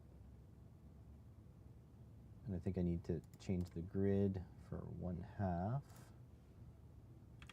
Move, bing. That looks pretty centered. So that'll be protecting that, or well, yeah, that. There's one for the V in as well. Up. Move.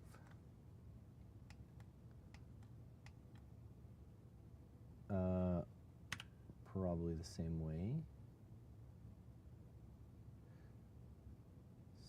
So, like that. Okay, so caps will be right there. Let's move this. Still centered, right? Yeah. Move that there. Then this. That's their 5-volt cap. I want it to be close to here, but I don't think that's doable. So I'm gonna rotate that around. The 5 volts is right here. So we'll pop that here.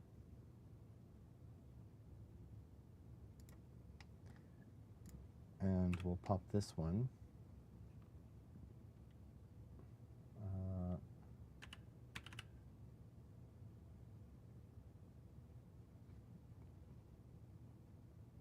About there.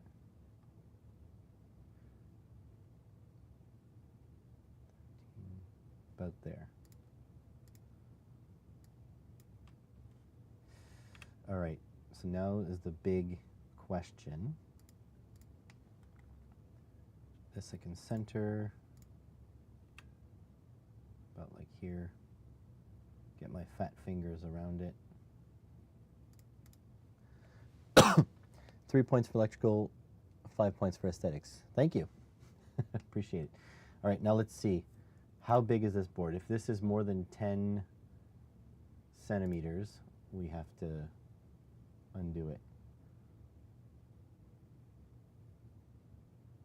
It is 12.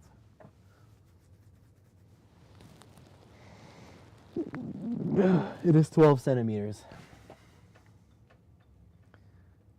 So we cannot use that form factor.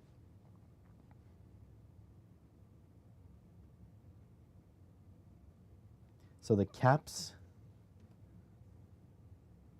are one problem. We can, okay, hang on. So let's do this. Let's move this here. You know what, I don't care about the label. We can delete the label. I don't need the cap labels. We can move these much tighter onto here.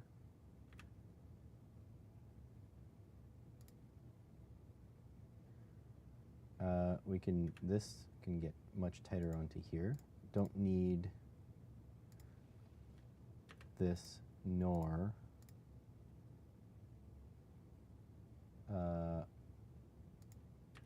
this.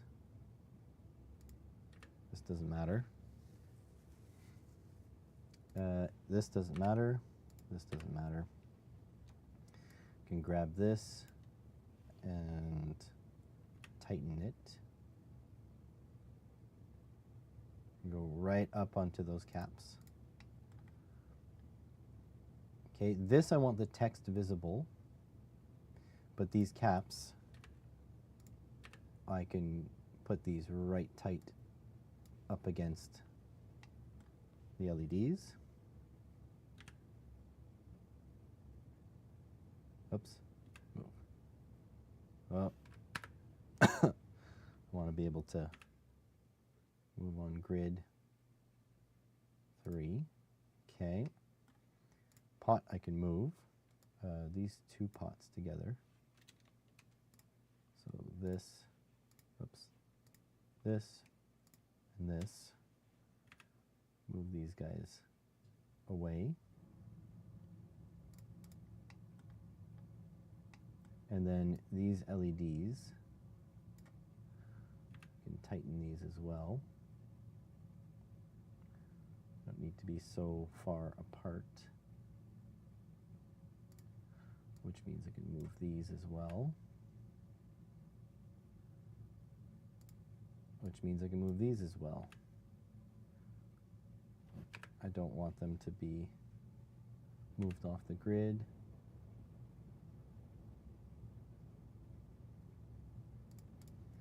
Okay, what are we looking at now? Let's say from there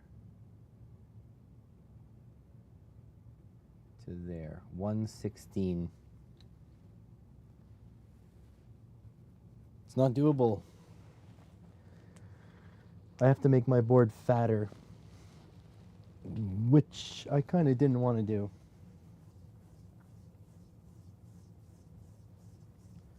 $116 Well, I can flip.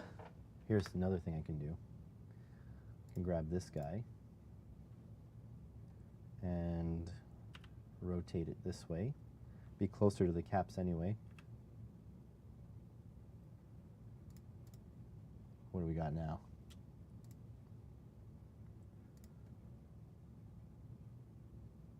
$111. We need 1 centimeter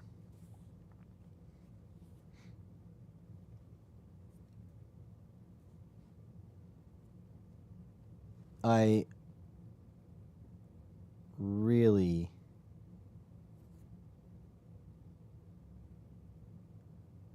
don't want to squish this part in more.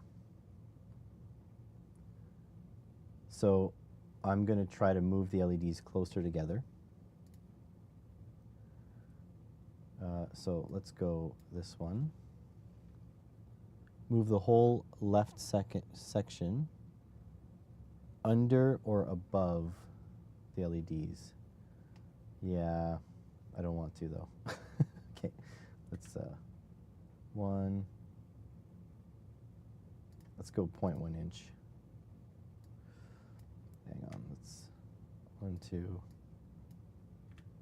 3. 1,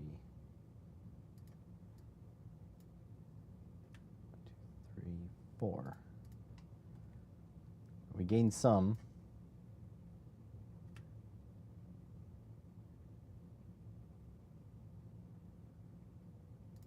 We're making progress. We're making progress.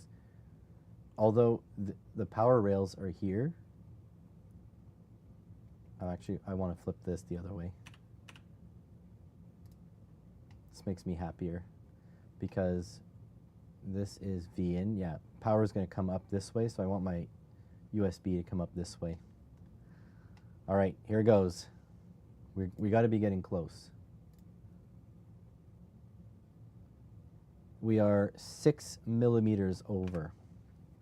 So if I grab this and move this,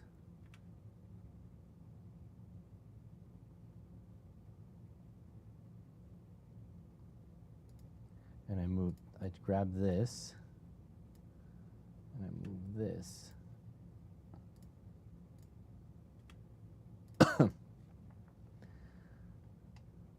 We must be getting close. Also, I'm going to move this as well. I'm going to flip. This LED is now way too close. I lose my grid. There we go. This LED is now way too close. Oh, nope. So I'm going to shove it over here.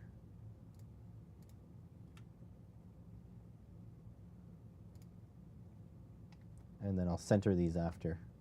Do you think we got it? No big deal, Franco. You're here now.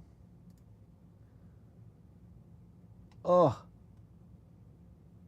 2 millimeters. We are 2 millimeters over.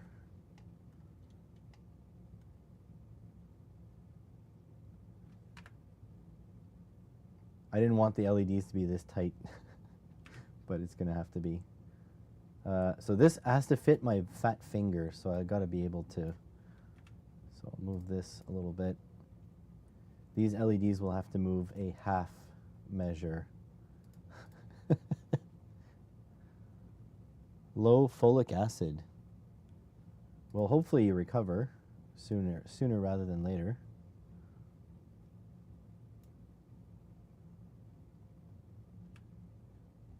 One half measure.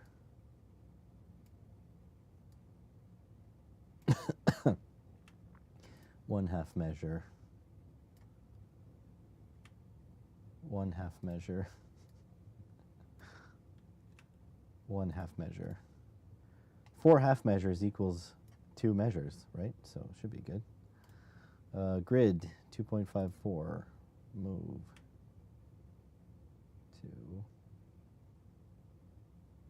2. Grid. Half. The friggin' effort I'm going through. Mind you, I haven't run any traces on this yet. So that's remains to be seen. How's it going, Peter? All right. Come on, baby. We made it. We made it. We made it. We made it. All right. So edge cuts. don't think, is this a filled? No, just rectangle. So we need to start like there. Grid. So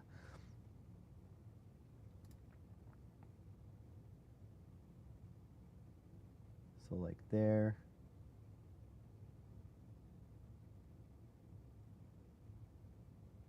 I can get it right at the edge, but I won't. Okay. Like so. That will be at the edge. So yeah, we fit it all in there.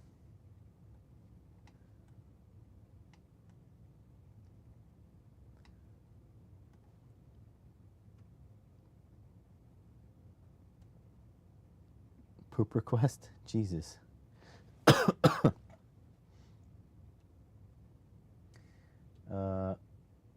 Okay, so this is aesthetically pleasing, but it may not work to our advantage. We may... It doesn't matter. It doesn't matter.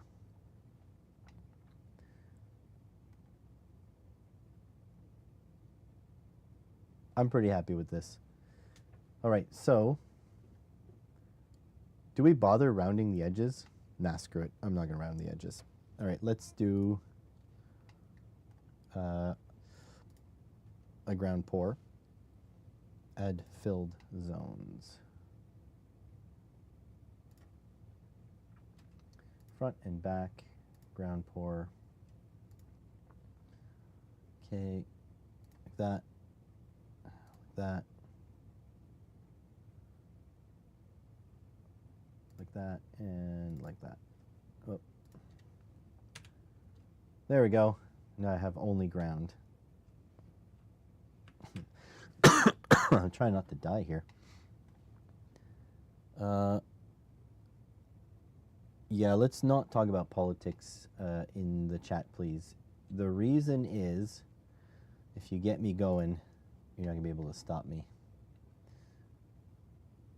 All right, so ground is going to be poured. Let's do the 5 volts. Phone call saying you had to see the specialist. Ah, dang it. You gonna be okay? I hope so. Let's do plus 1 mil. Okay, and then we'll use 1 mil. Link all these together. Link all these together. You can do it on the back copper as well. No, yeah, it erases. I remember now. Oh, no, it did both. Okay, I remove that default behavior that erases all the other stuff. VN, servosig. VN, servosig. There we go.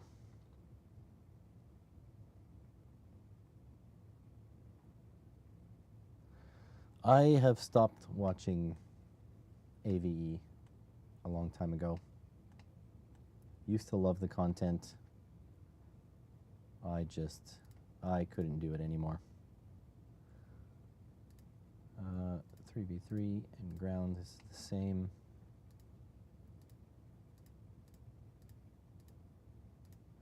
I've said it before. I mean, I'd love to have a conversation with him, but I don't think it's going to be productive. So, yeah.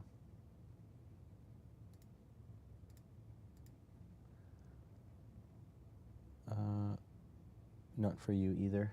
What, the AVE? Is that who you mean?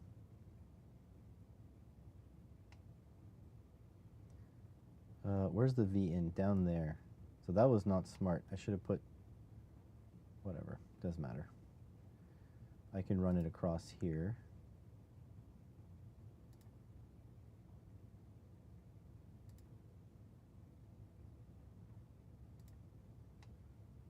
Nice big track. Down to here. A nice big track up to here. That solves that. Vn will only be there. AVE, yeah.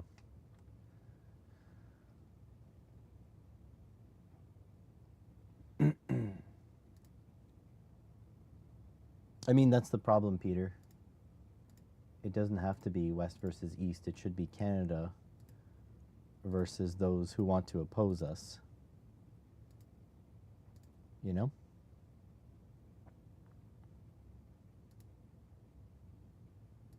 It's good to have friends, but when supposed allies become enemies, Pen like probe had a speaker listen to blood flow through the veins. You want one. 1K to 4K though. Jesus, yeah. That's expensive.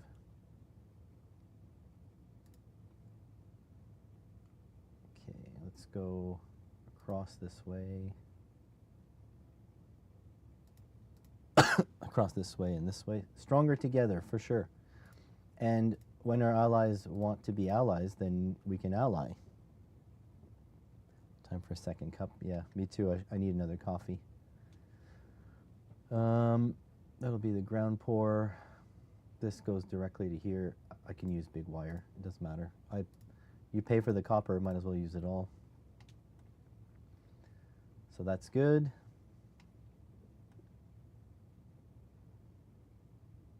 See if I can run a big trace up along here to get to the 5 volts. But the 3 volts have to get there too. Let me go around this way.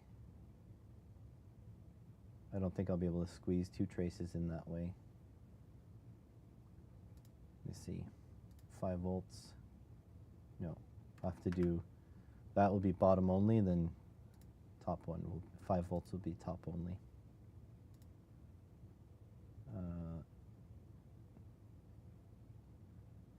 Down across here.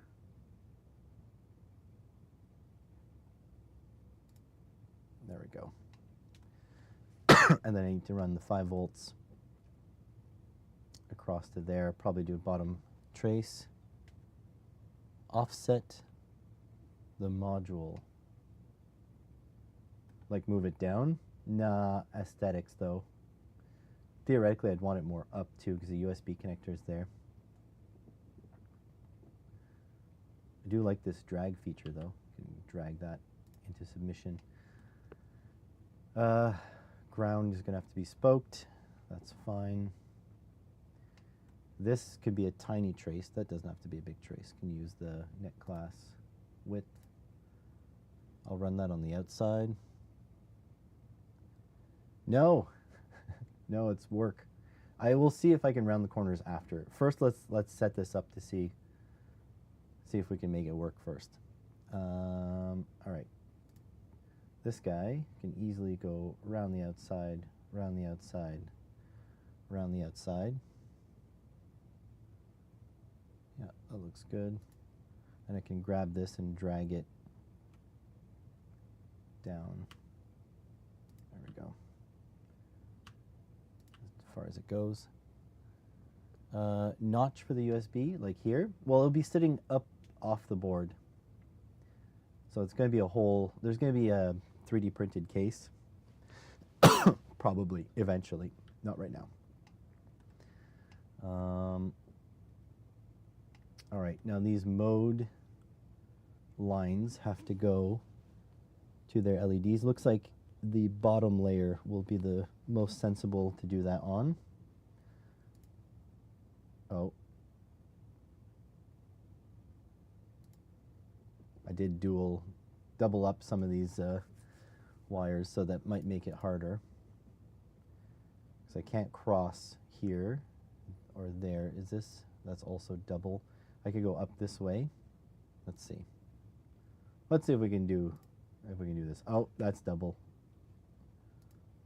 No, it's not double. So wire here. Okay, good. So where are we going? Let's go straight across. Let's go here. See if we can make it.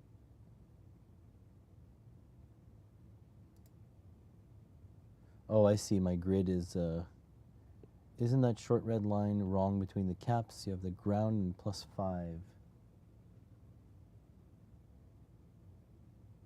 No, I think I'm good. I think they're all right. All right, mode 5. Okay, so now they're stuck here. So the point is we're going to grab a via, and we'll run across with a via.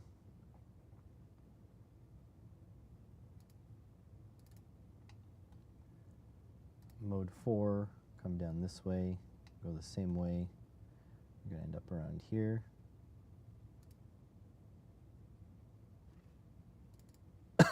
Stop it.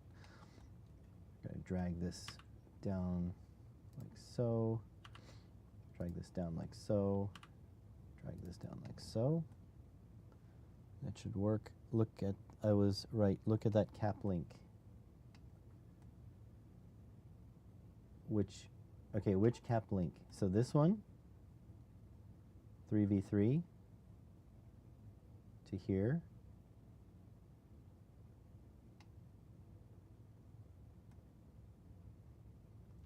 I'm not sure. VN to VN. Highlight the +5. Highlight the +5. This one? Or like this?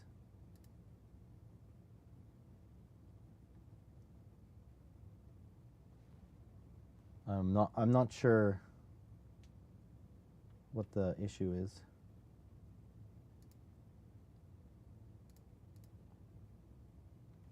You get out of here. It's in my way. It's 5 V in, 5 volts.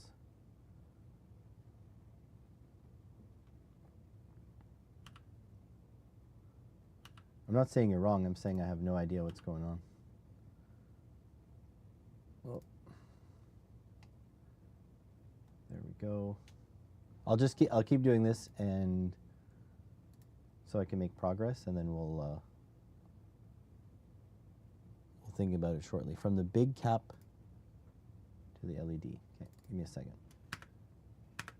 From the big cap to the LED. 3v3, and then you think the 5 volts goes there? So this is the 3v3 goes to the LED. And then the 5 volts that's on the, this is on the top, it comes down to this cap.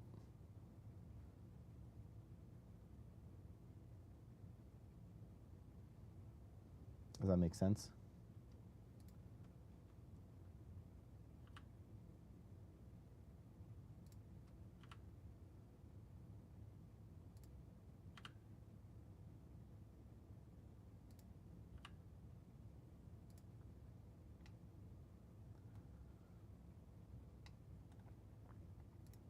Mode 2 down this way.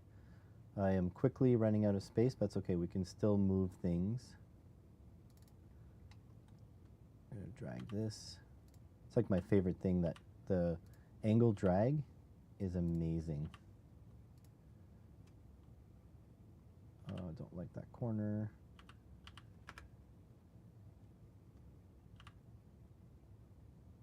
There we go. Grab this, drag it down. And then mode 1. Come over here. I'll have to make space for the vias, but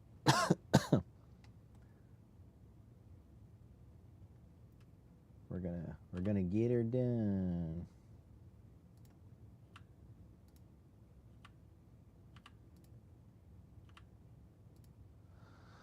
Three V3 and the ground both go between the cap and the LED.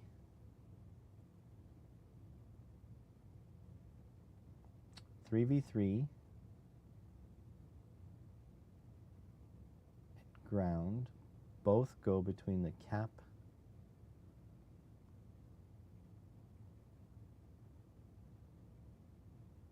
and the LED. Yeah, so this LED is a power on LED. So whenever there's 3v3, whenever the board is powered on, it should have 3.3 volts, and it'll be grounded, so it'll always be on whenever the board has power.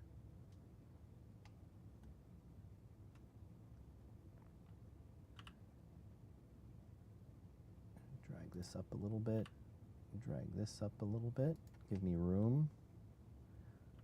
Drag this across a little bit. And we're going to drag this across a little bit. There, there, there, there. Now these guys, can drag this down. Like so. Just spotted that the blue line's also labeled 3v3. Ah, gotcha. Yeah, the blue line just means it's on the other side of the board.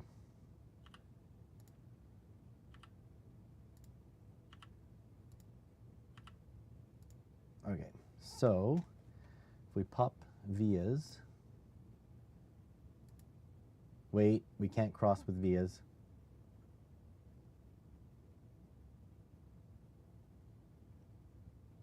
Because the V in is here. Okay, we will cross with vias. We're just going to move this. I mean, I may end up needing, like, only being able to use one layer.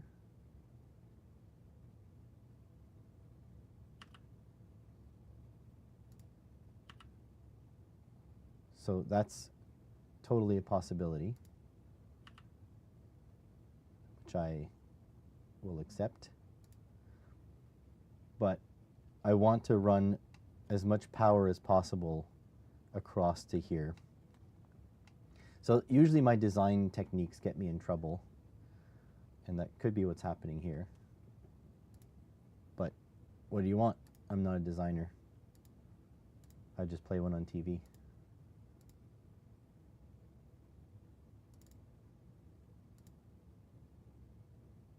Oh, that one doesn't need to be.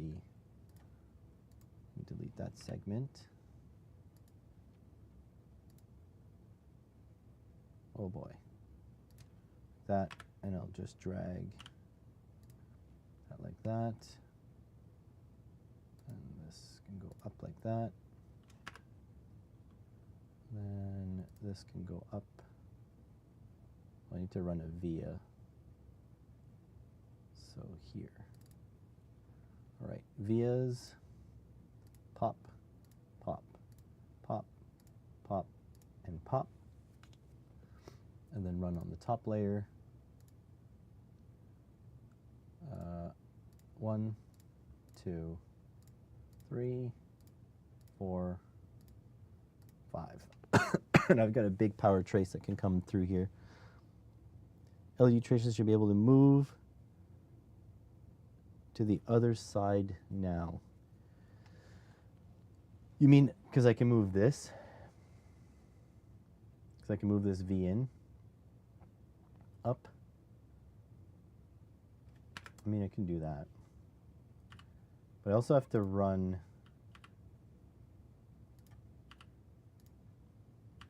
like, you mean like this? Oops. And then just undo these vias.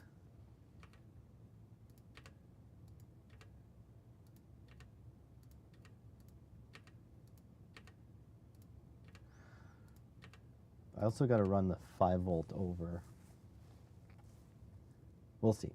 I'll put them in like this. We'll modify what we need to modify, if we need to modify it. Like so.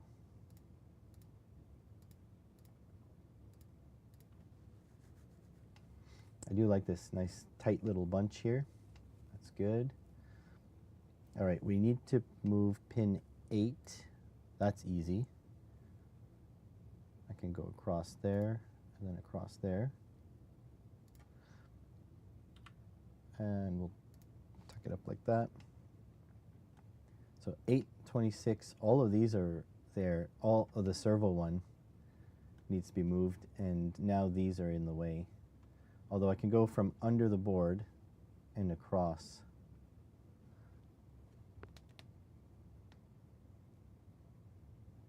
Meant the LED traces could be red. Oh. Well, they couldn't cross the red of the V in.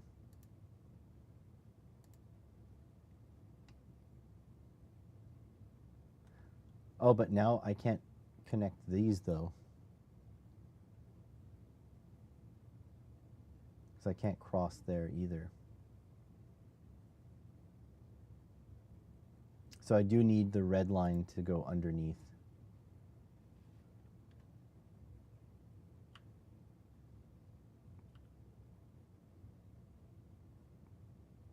Because or else I can't, just gonna put that away, or else I can't make a bridge here.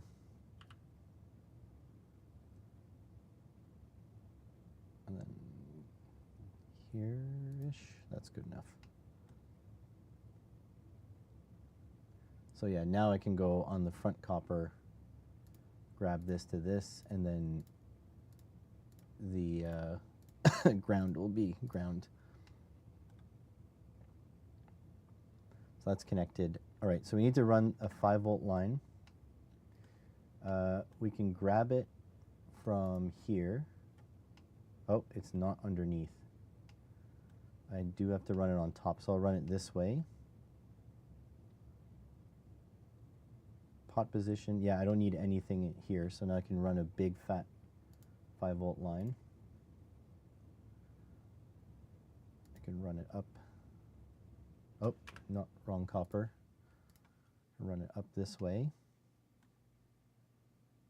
And I need to go up across. I can't put this into a via though. Okay, hang on. I can go this way. No.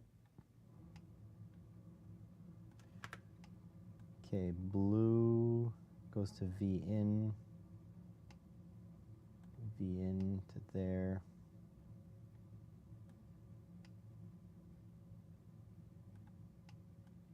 So I can bring the red all the way to here,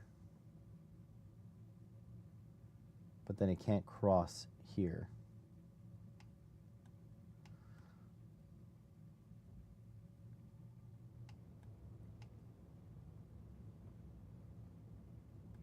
Okay, here's what I can do. I can grab this. Can't go across like that. 5 volts is here. This is here. I can shove all this upwards.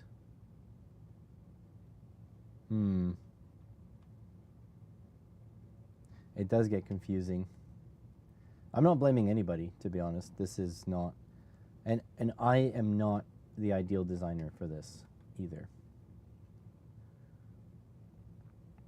So I am not, I don't blame anybody for the fact this is confusing. Okay, so I can run a red trace, but this cuts everything in half.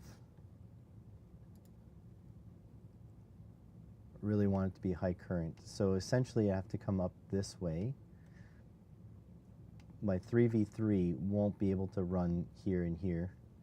The other option I can see is I make the board ever so slightly wider so I can squeeze that 5 volt across. I think I have to.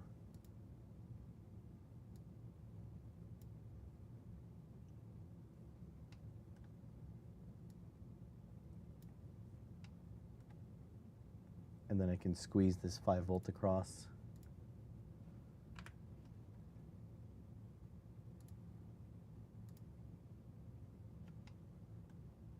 It solves so many of my problems.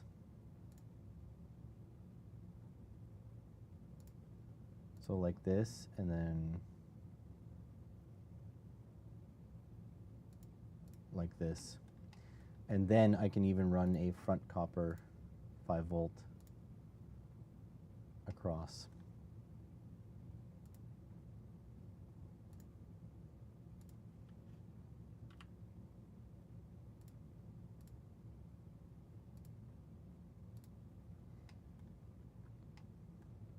So a little bit cheating, but you've learned plenty? Oh, I'm so sorry.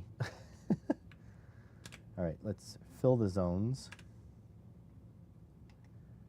This 3v3 needs to go over here too. So we got one more to run. And this ground is not connected to anything. Okay, so we can via stitch. 1, 2, 3, 4. So now this ground is connected by vias. Can make an island here. That doesn't help much, but it is what it is. So this ground is now connected by a via.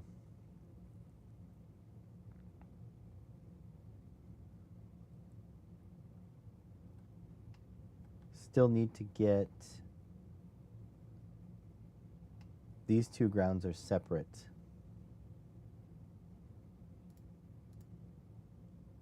That violates.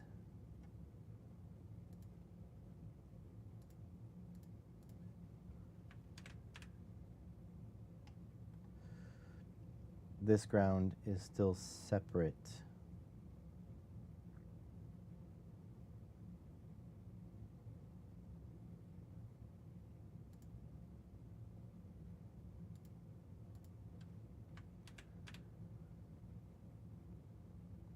Still separate. Oh, and the servo signal hasn't been run either. Well, good thing I have some extra space. Okay. I need to run a ground. Essentially, my double lines here bifurcated everything.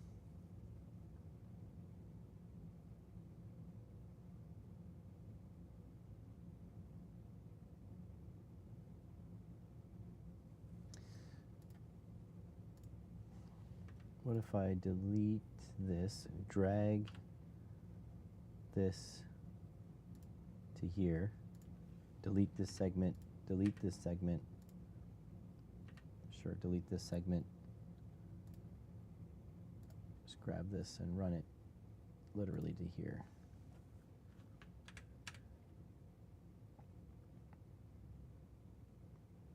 Still not grounded.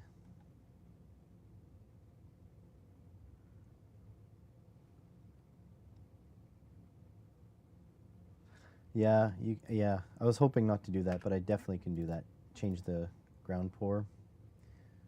I think I did this 0.3 and 0.2. So that's a continuous ground now.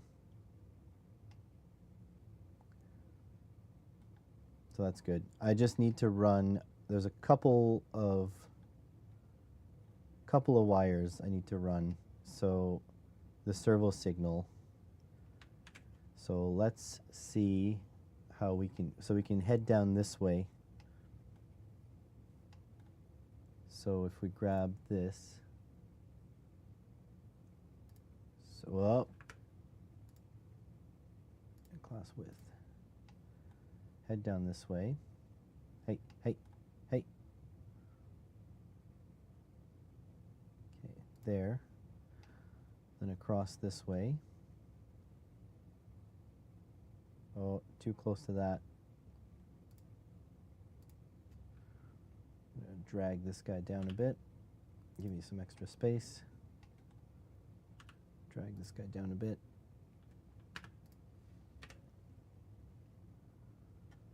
A wire.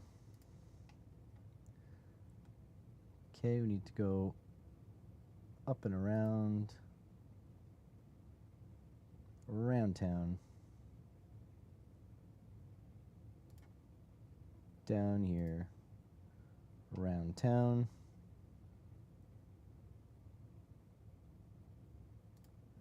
there's one. Now I need to get it around town to there.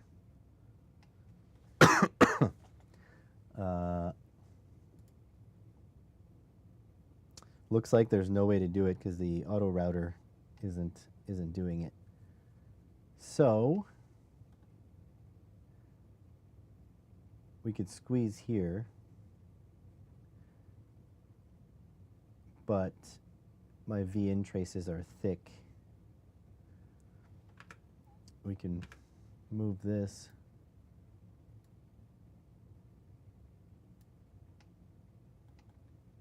We're cheating. Usually I would be annoying and usually I'd be annoying and make it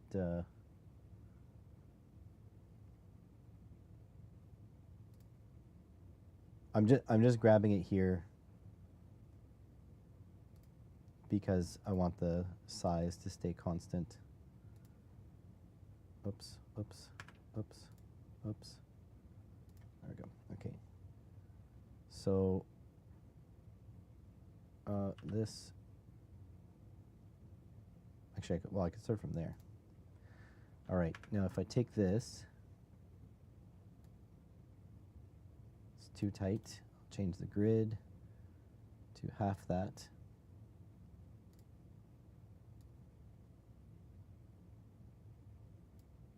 Yeah, I think that's good. Let's check our measurements. Hold on. Oh, shit. Still need a, oh, damn it. Oh, this isn't linked. That's good to know. That would have been embarrassing.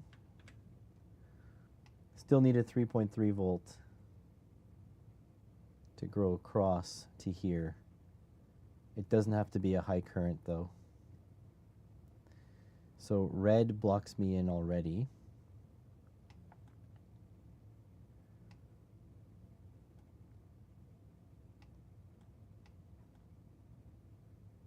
But I do see a way around. So if I need to change the diameter, because I can come down around like this.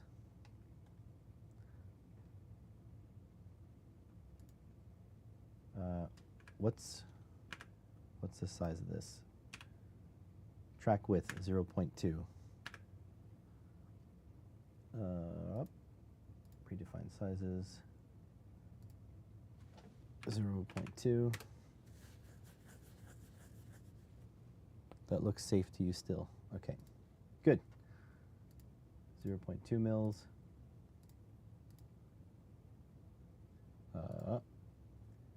On the back copper.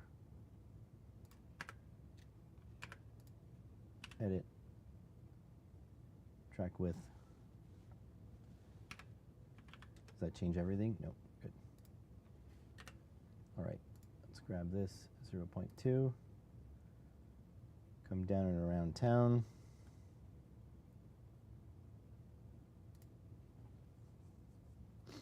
There we go.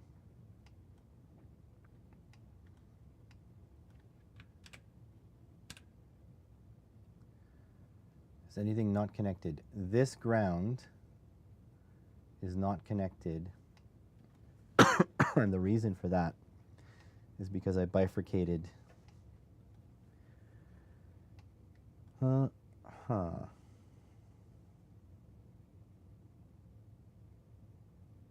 mean, if I rotate the cap, it won't be as aesthetic, but it'll work. If I rotate the cap so that this ground exists on the other side. Is this not connected? This one's not connected either. Rotate. We're going to move this. So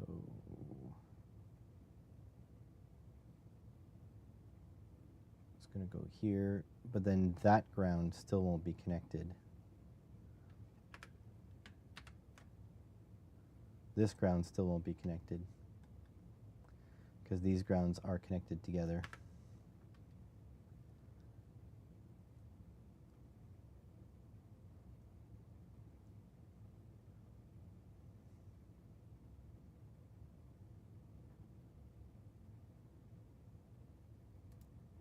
I just can't run two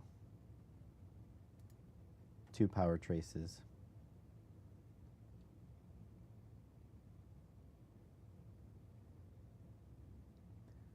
Neither of these grounds. Okay, the other thing I can do, because look, this one isn't filled, but I need a high current ground. There's no point of putting, I need to run top layer ground trace between caps. I can't because I have top layer powers. I wanted double power and double ground, and now I'm paying for it.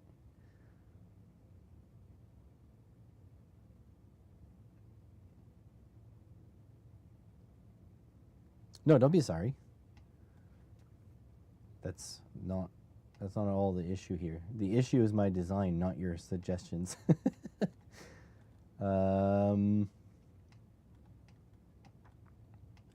So I guess the truth is there's no way without me going much wider. Let's see what our measurement is. Measurement. Oh, 99. No, I can't go any wider. Okay. So the other thing is to change the clearance so that it goes through here, but again, a narrow ground doesn't make sense. What's the point of having a narrow ground?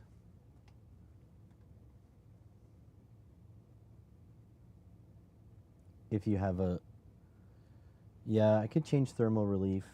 I can remove thermal relief. I don't need thermal relief. I really don't. Actually, I really don't need thermal relief. Thermal relief, solid.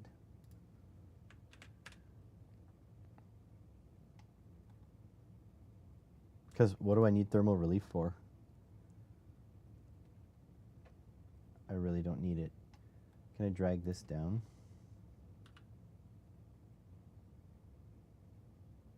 No, that's it.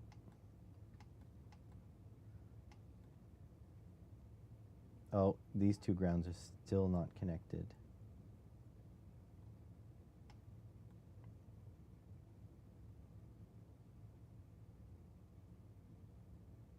They're bifurcated by this 5 volt. But I can run a big ground. Let's say like 1. No, it has to be a small ground. I can run a top layer ground. No, that won't do. It has to be a bottom layer ground from here. Oh, no, that won't do. Okay, I think I know what I need to do. If I via stitch here,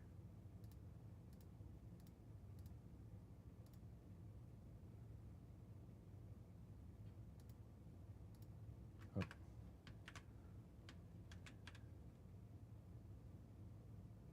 Is it still not connected?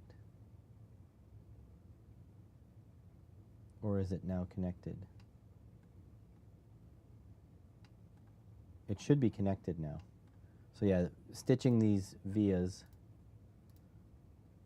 is allowing my ground to pass through this bottom copper and then into this top copper here. So that should be enough. I can even via stitch here just to retain more copper. You don't paper via, so you might as well.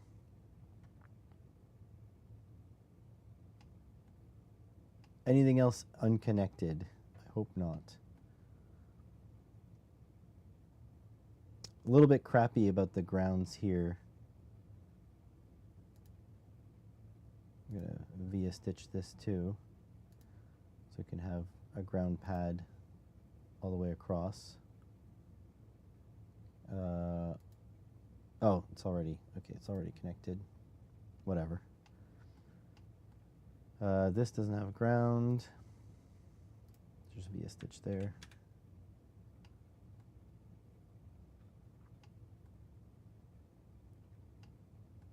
So this ground is all... What I can do also is I can drag this, drag this out like this,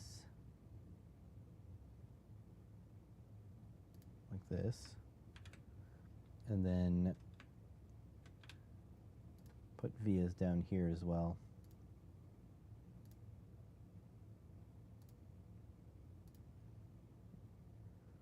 No, they're not aesthetic though.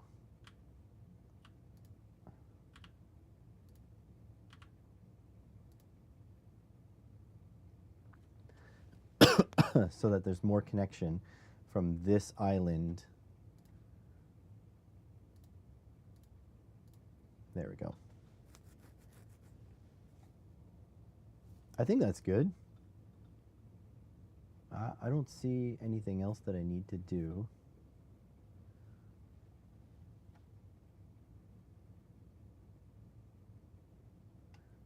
It should work. Oh, some more vias here. Get my money's worth on copper.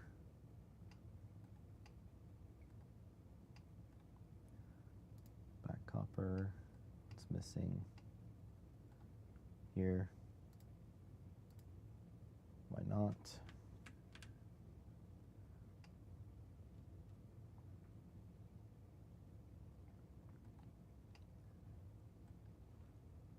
Rule checks, yeah, that's the next step, that's for sure. I don't see anything disconnected. My goal is to get past the DRC without having to run the DRC.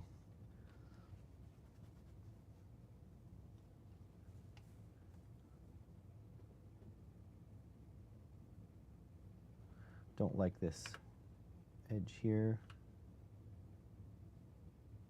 Yeah, that's better. This.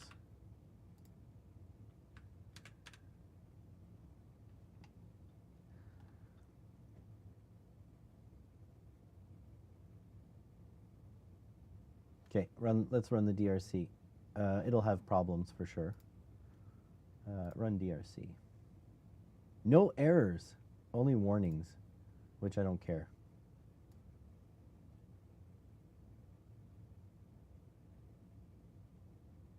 Nice. So let's check our 3D viewer. Very nice. I need to get rid of some silk screen and change the lettering on some silk screen, I should say. A+, oh boy. Don't I feel lucky. So yeah, I'm going to change the silk screen. These have to say modes, you know, 1 through whatever. The resistors will be up to whoever to dim them. These should be legible because even though these things are pretty big, they shouldn't get in the way. So I'll change this to say, you know, potentiometer. And then we'll add text to the backside, and I think we should be good. All right, so these guys, silk screen. Don't need these.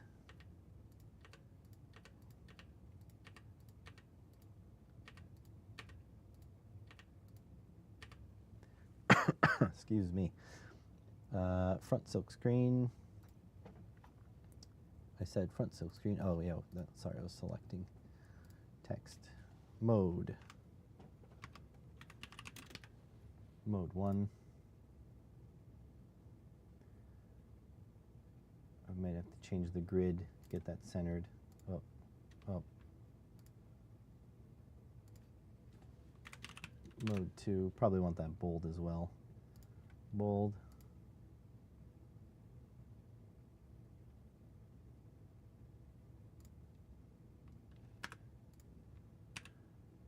Bold this. It's not quite centered, I don't think. It's going to be hard to center them. More. Mode 3. Oops, didn't bold it. Mode 4. Bold. And then mode 5. Bold. So you set them all like that, and then you grab these. Oh, no. Grab this whole footprint, and then you lock it. Lock. Locking. Oh, L. Okay.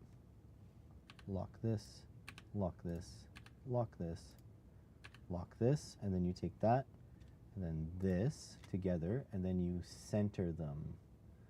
Is there a line? A line. Horizontal center. Shouldn't move my LED. Good. Oh, oh, oh, oh. I'm gonna grab this. No. Let me grab it. No. Dang nammit. It won't let me grab my LED. It's probably my grid.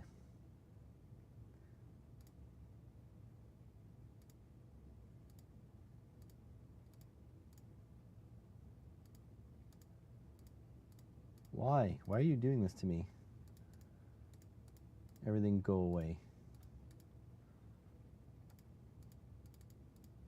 Can I really not select it?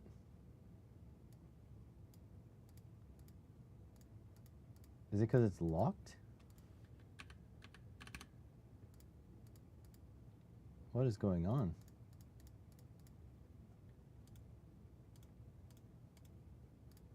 Oh, wait, wait. Ah, you can't select locked items. This selection filter down here, now I remember. Yeah, all right. Line,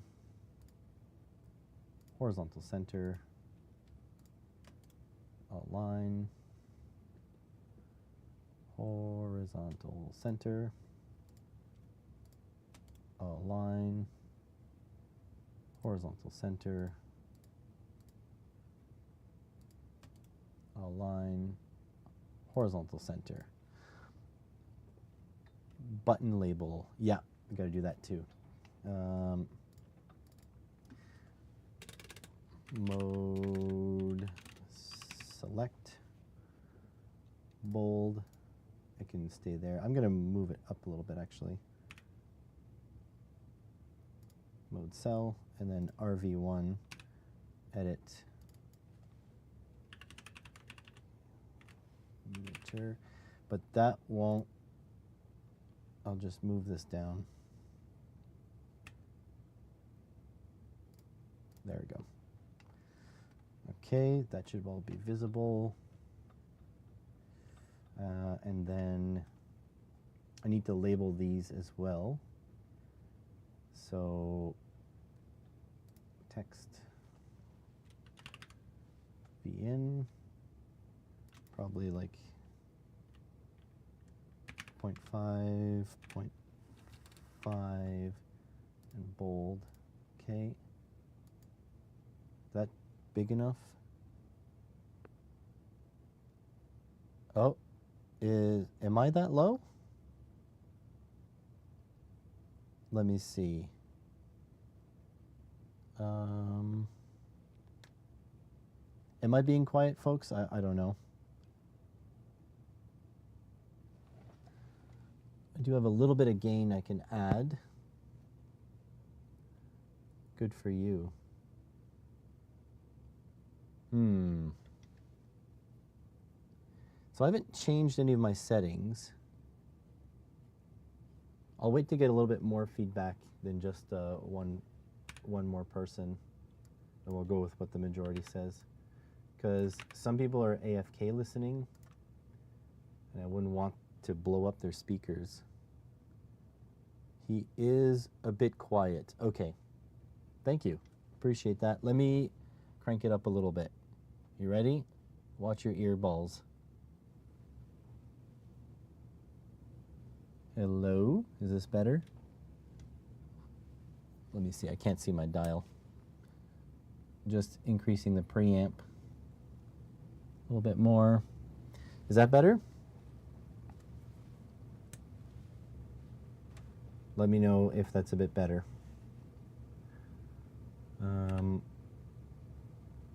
Move.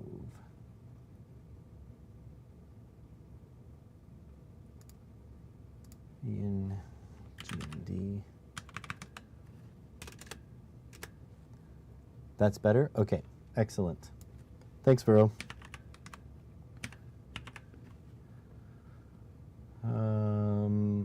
Bold. Oh, I didn't bold the other one. Ground. Oops. Or is this? This is bold. Don't look the same.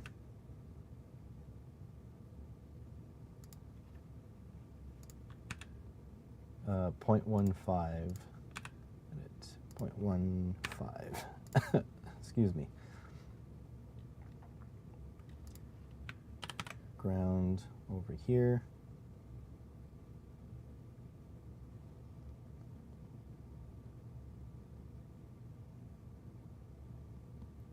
Muffled a bit. Okay, hang on. Let me. Oh, okay. My mic's not hang on. Let me fix this.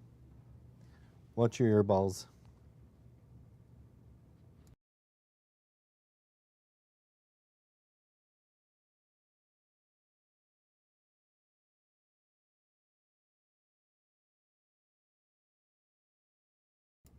All right. Is this better? Like, because now the mic is pointing at me. It was pointing off towards my shoulder. Let me know if this is better. If it needs to go up a little bit more, I will fix that as well. Because I put down my preamp back to where it was. 0.15.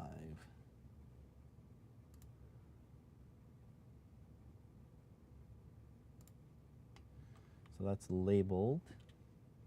Less muffled. Excellent. And now does the volume have to go up? Because I'm seeing on the EQ, it looks a little, it's quiet. Okay, I'm gonna bring it up.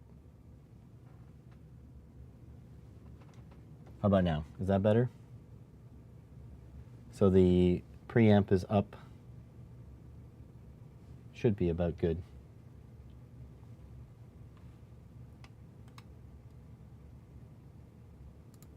The lovely Vero, ladies and gentlemen.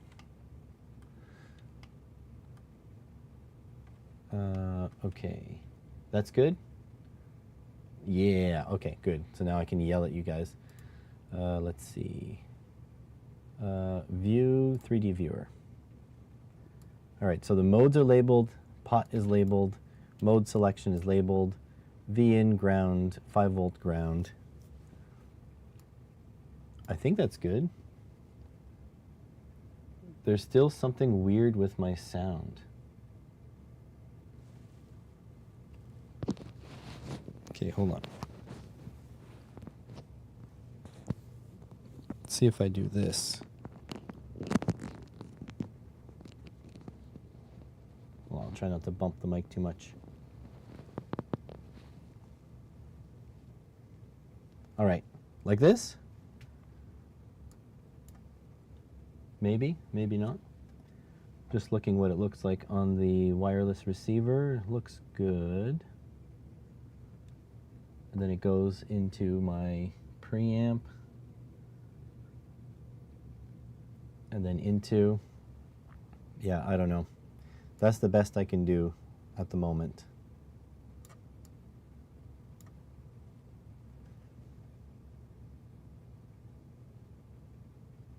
So this looks good now. I think this is done. Clearer sound. Oh, good. Okay. So, hang on a sec. I have to call. Probably hit the freaking preamp limiter. So I believe we are done. Let's check the mask. Let's do a black and the back mask. We'll do a black. Probably I'll order these in black. They'll look pretty. There we go. Now we just need text on the back to explain what it is. And then that's it. So rear silk screen. Put some text. Yeah. Put some text. And the text will be SE's servo tester. We'll go, I don't know, 2.3. Somewhere in the middle of the LEDs. If I grab this, oh, this, and this, text on back silk screen, then I go align, horizontal center. Oh, that didn't work. Oh. We'll just have to eyeball it.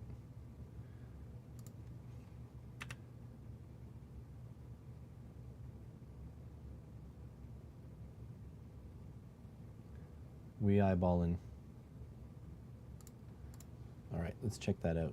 View, reviewer. Needs to go up a bit towards the LEDs, but I think that's good. And I'll put my website down here.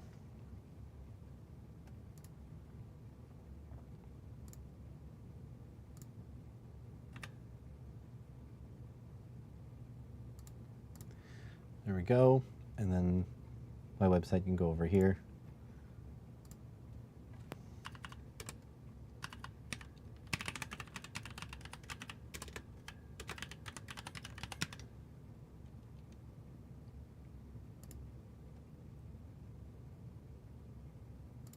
There we go.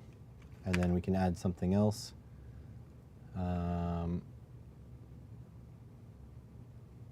Where can I put, right here.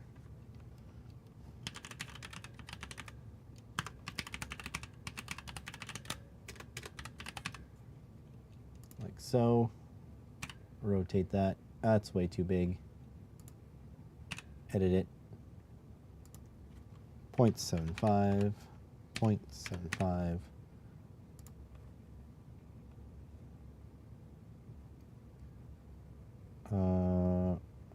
Rotate. Do I have text going vertically? No. Anyways, we'll see what it looks like.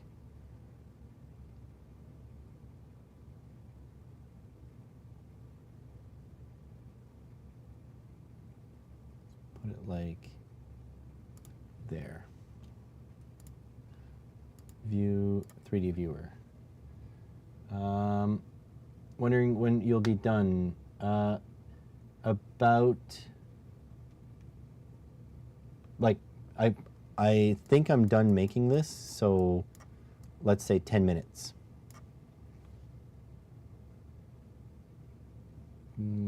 Hopefully I'll be able to stay awake. Franco edition celebration, he went all caps lock over you. I'm not sure what's going on here. Oh, you want me to round the corners? Fine. Whatever time it takes to round the corners, that's how long until I'm done. All right. Edge cuts. Let's see if we can figure this out. Arc. Draw an arc. So this is not going to be good, isn't it?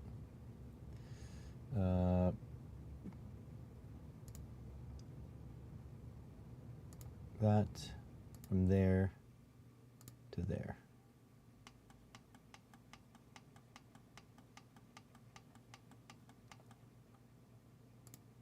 From there to there. I don't know if there's a better way to round the edges. I wish there was just an add-on that just rounded edges for me. From there to there.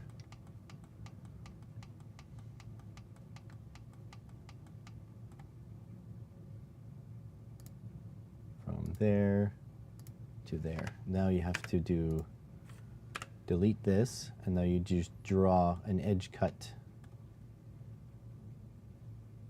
What about the fab text? Don't need that. From there to there, from there to there, from there to there, and then from there to there.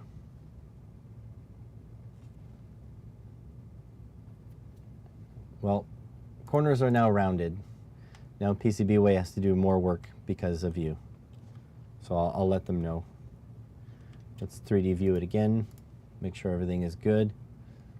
Nothing else I have to add. I was going to put the values of the resistors, but it really depends on how bright you want your thing. So not super important.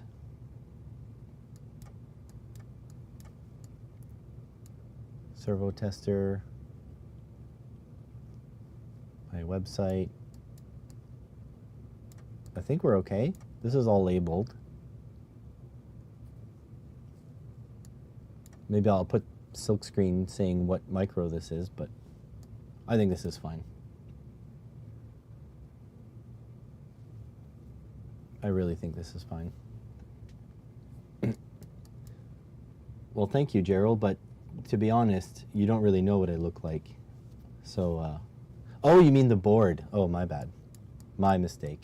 Happens to the best of us. So, let me just add that I made a lot more work for myself by adding mode 4 and 5, even though my thing doesn't have 4 and 5. You always put the date on yours. Sure. Let's put the date. Front, silk.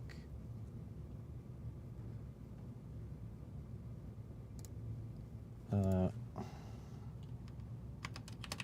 2025. Good enough. Oops, it's pretty big. I don't need it that big. 0.5, 0.5. See how small PCBWay can print. I'll put it down in this corner, all by its lonesome. Done. All right, saving this bish. Then I'll export it, and then that's it. We're gonna send it probably tonight. I'm gonna send a message to my my contact at PCBWay. Tell her I have my stuff done. So let's plot these. Generate your drill files. Generate drill files. Close, close, and that's it. We're done. All right, everyone. So my goal for the day is accomplished. So that means I get to move on to another goal.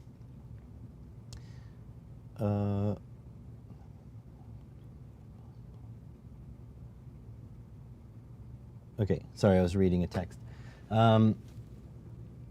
Yeah, so this is accomplished. So now for the rest of the day, I'm going to be working on the next video, probably going to be filming.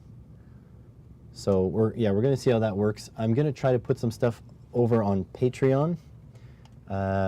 So hopefully by the end of tomorrow, there should be some videos to watch there. Probably not streaming tomorrow, maybe the day after. We'll have to see. Maybe I will stream tomorrow. Keep an eye on, that's fine, Franco. Keep an eye on the Blue Sky. Blue Sky is the best. Hang on a second here. No.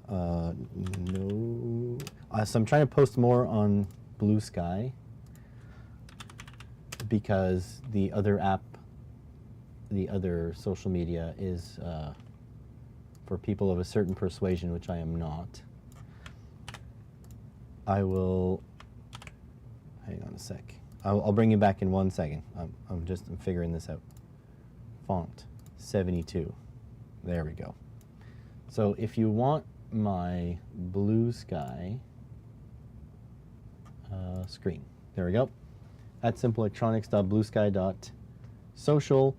I also post on my community tab on YouTube, but whether or not it shows it to you, that's up to YouTube. But on Blue Sky, if you follow me there, you will see when will be the next time that I will post, because I will post my live stream at least 12 hours before.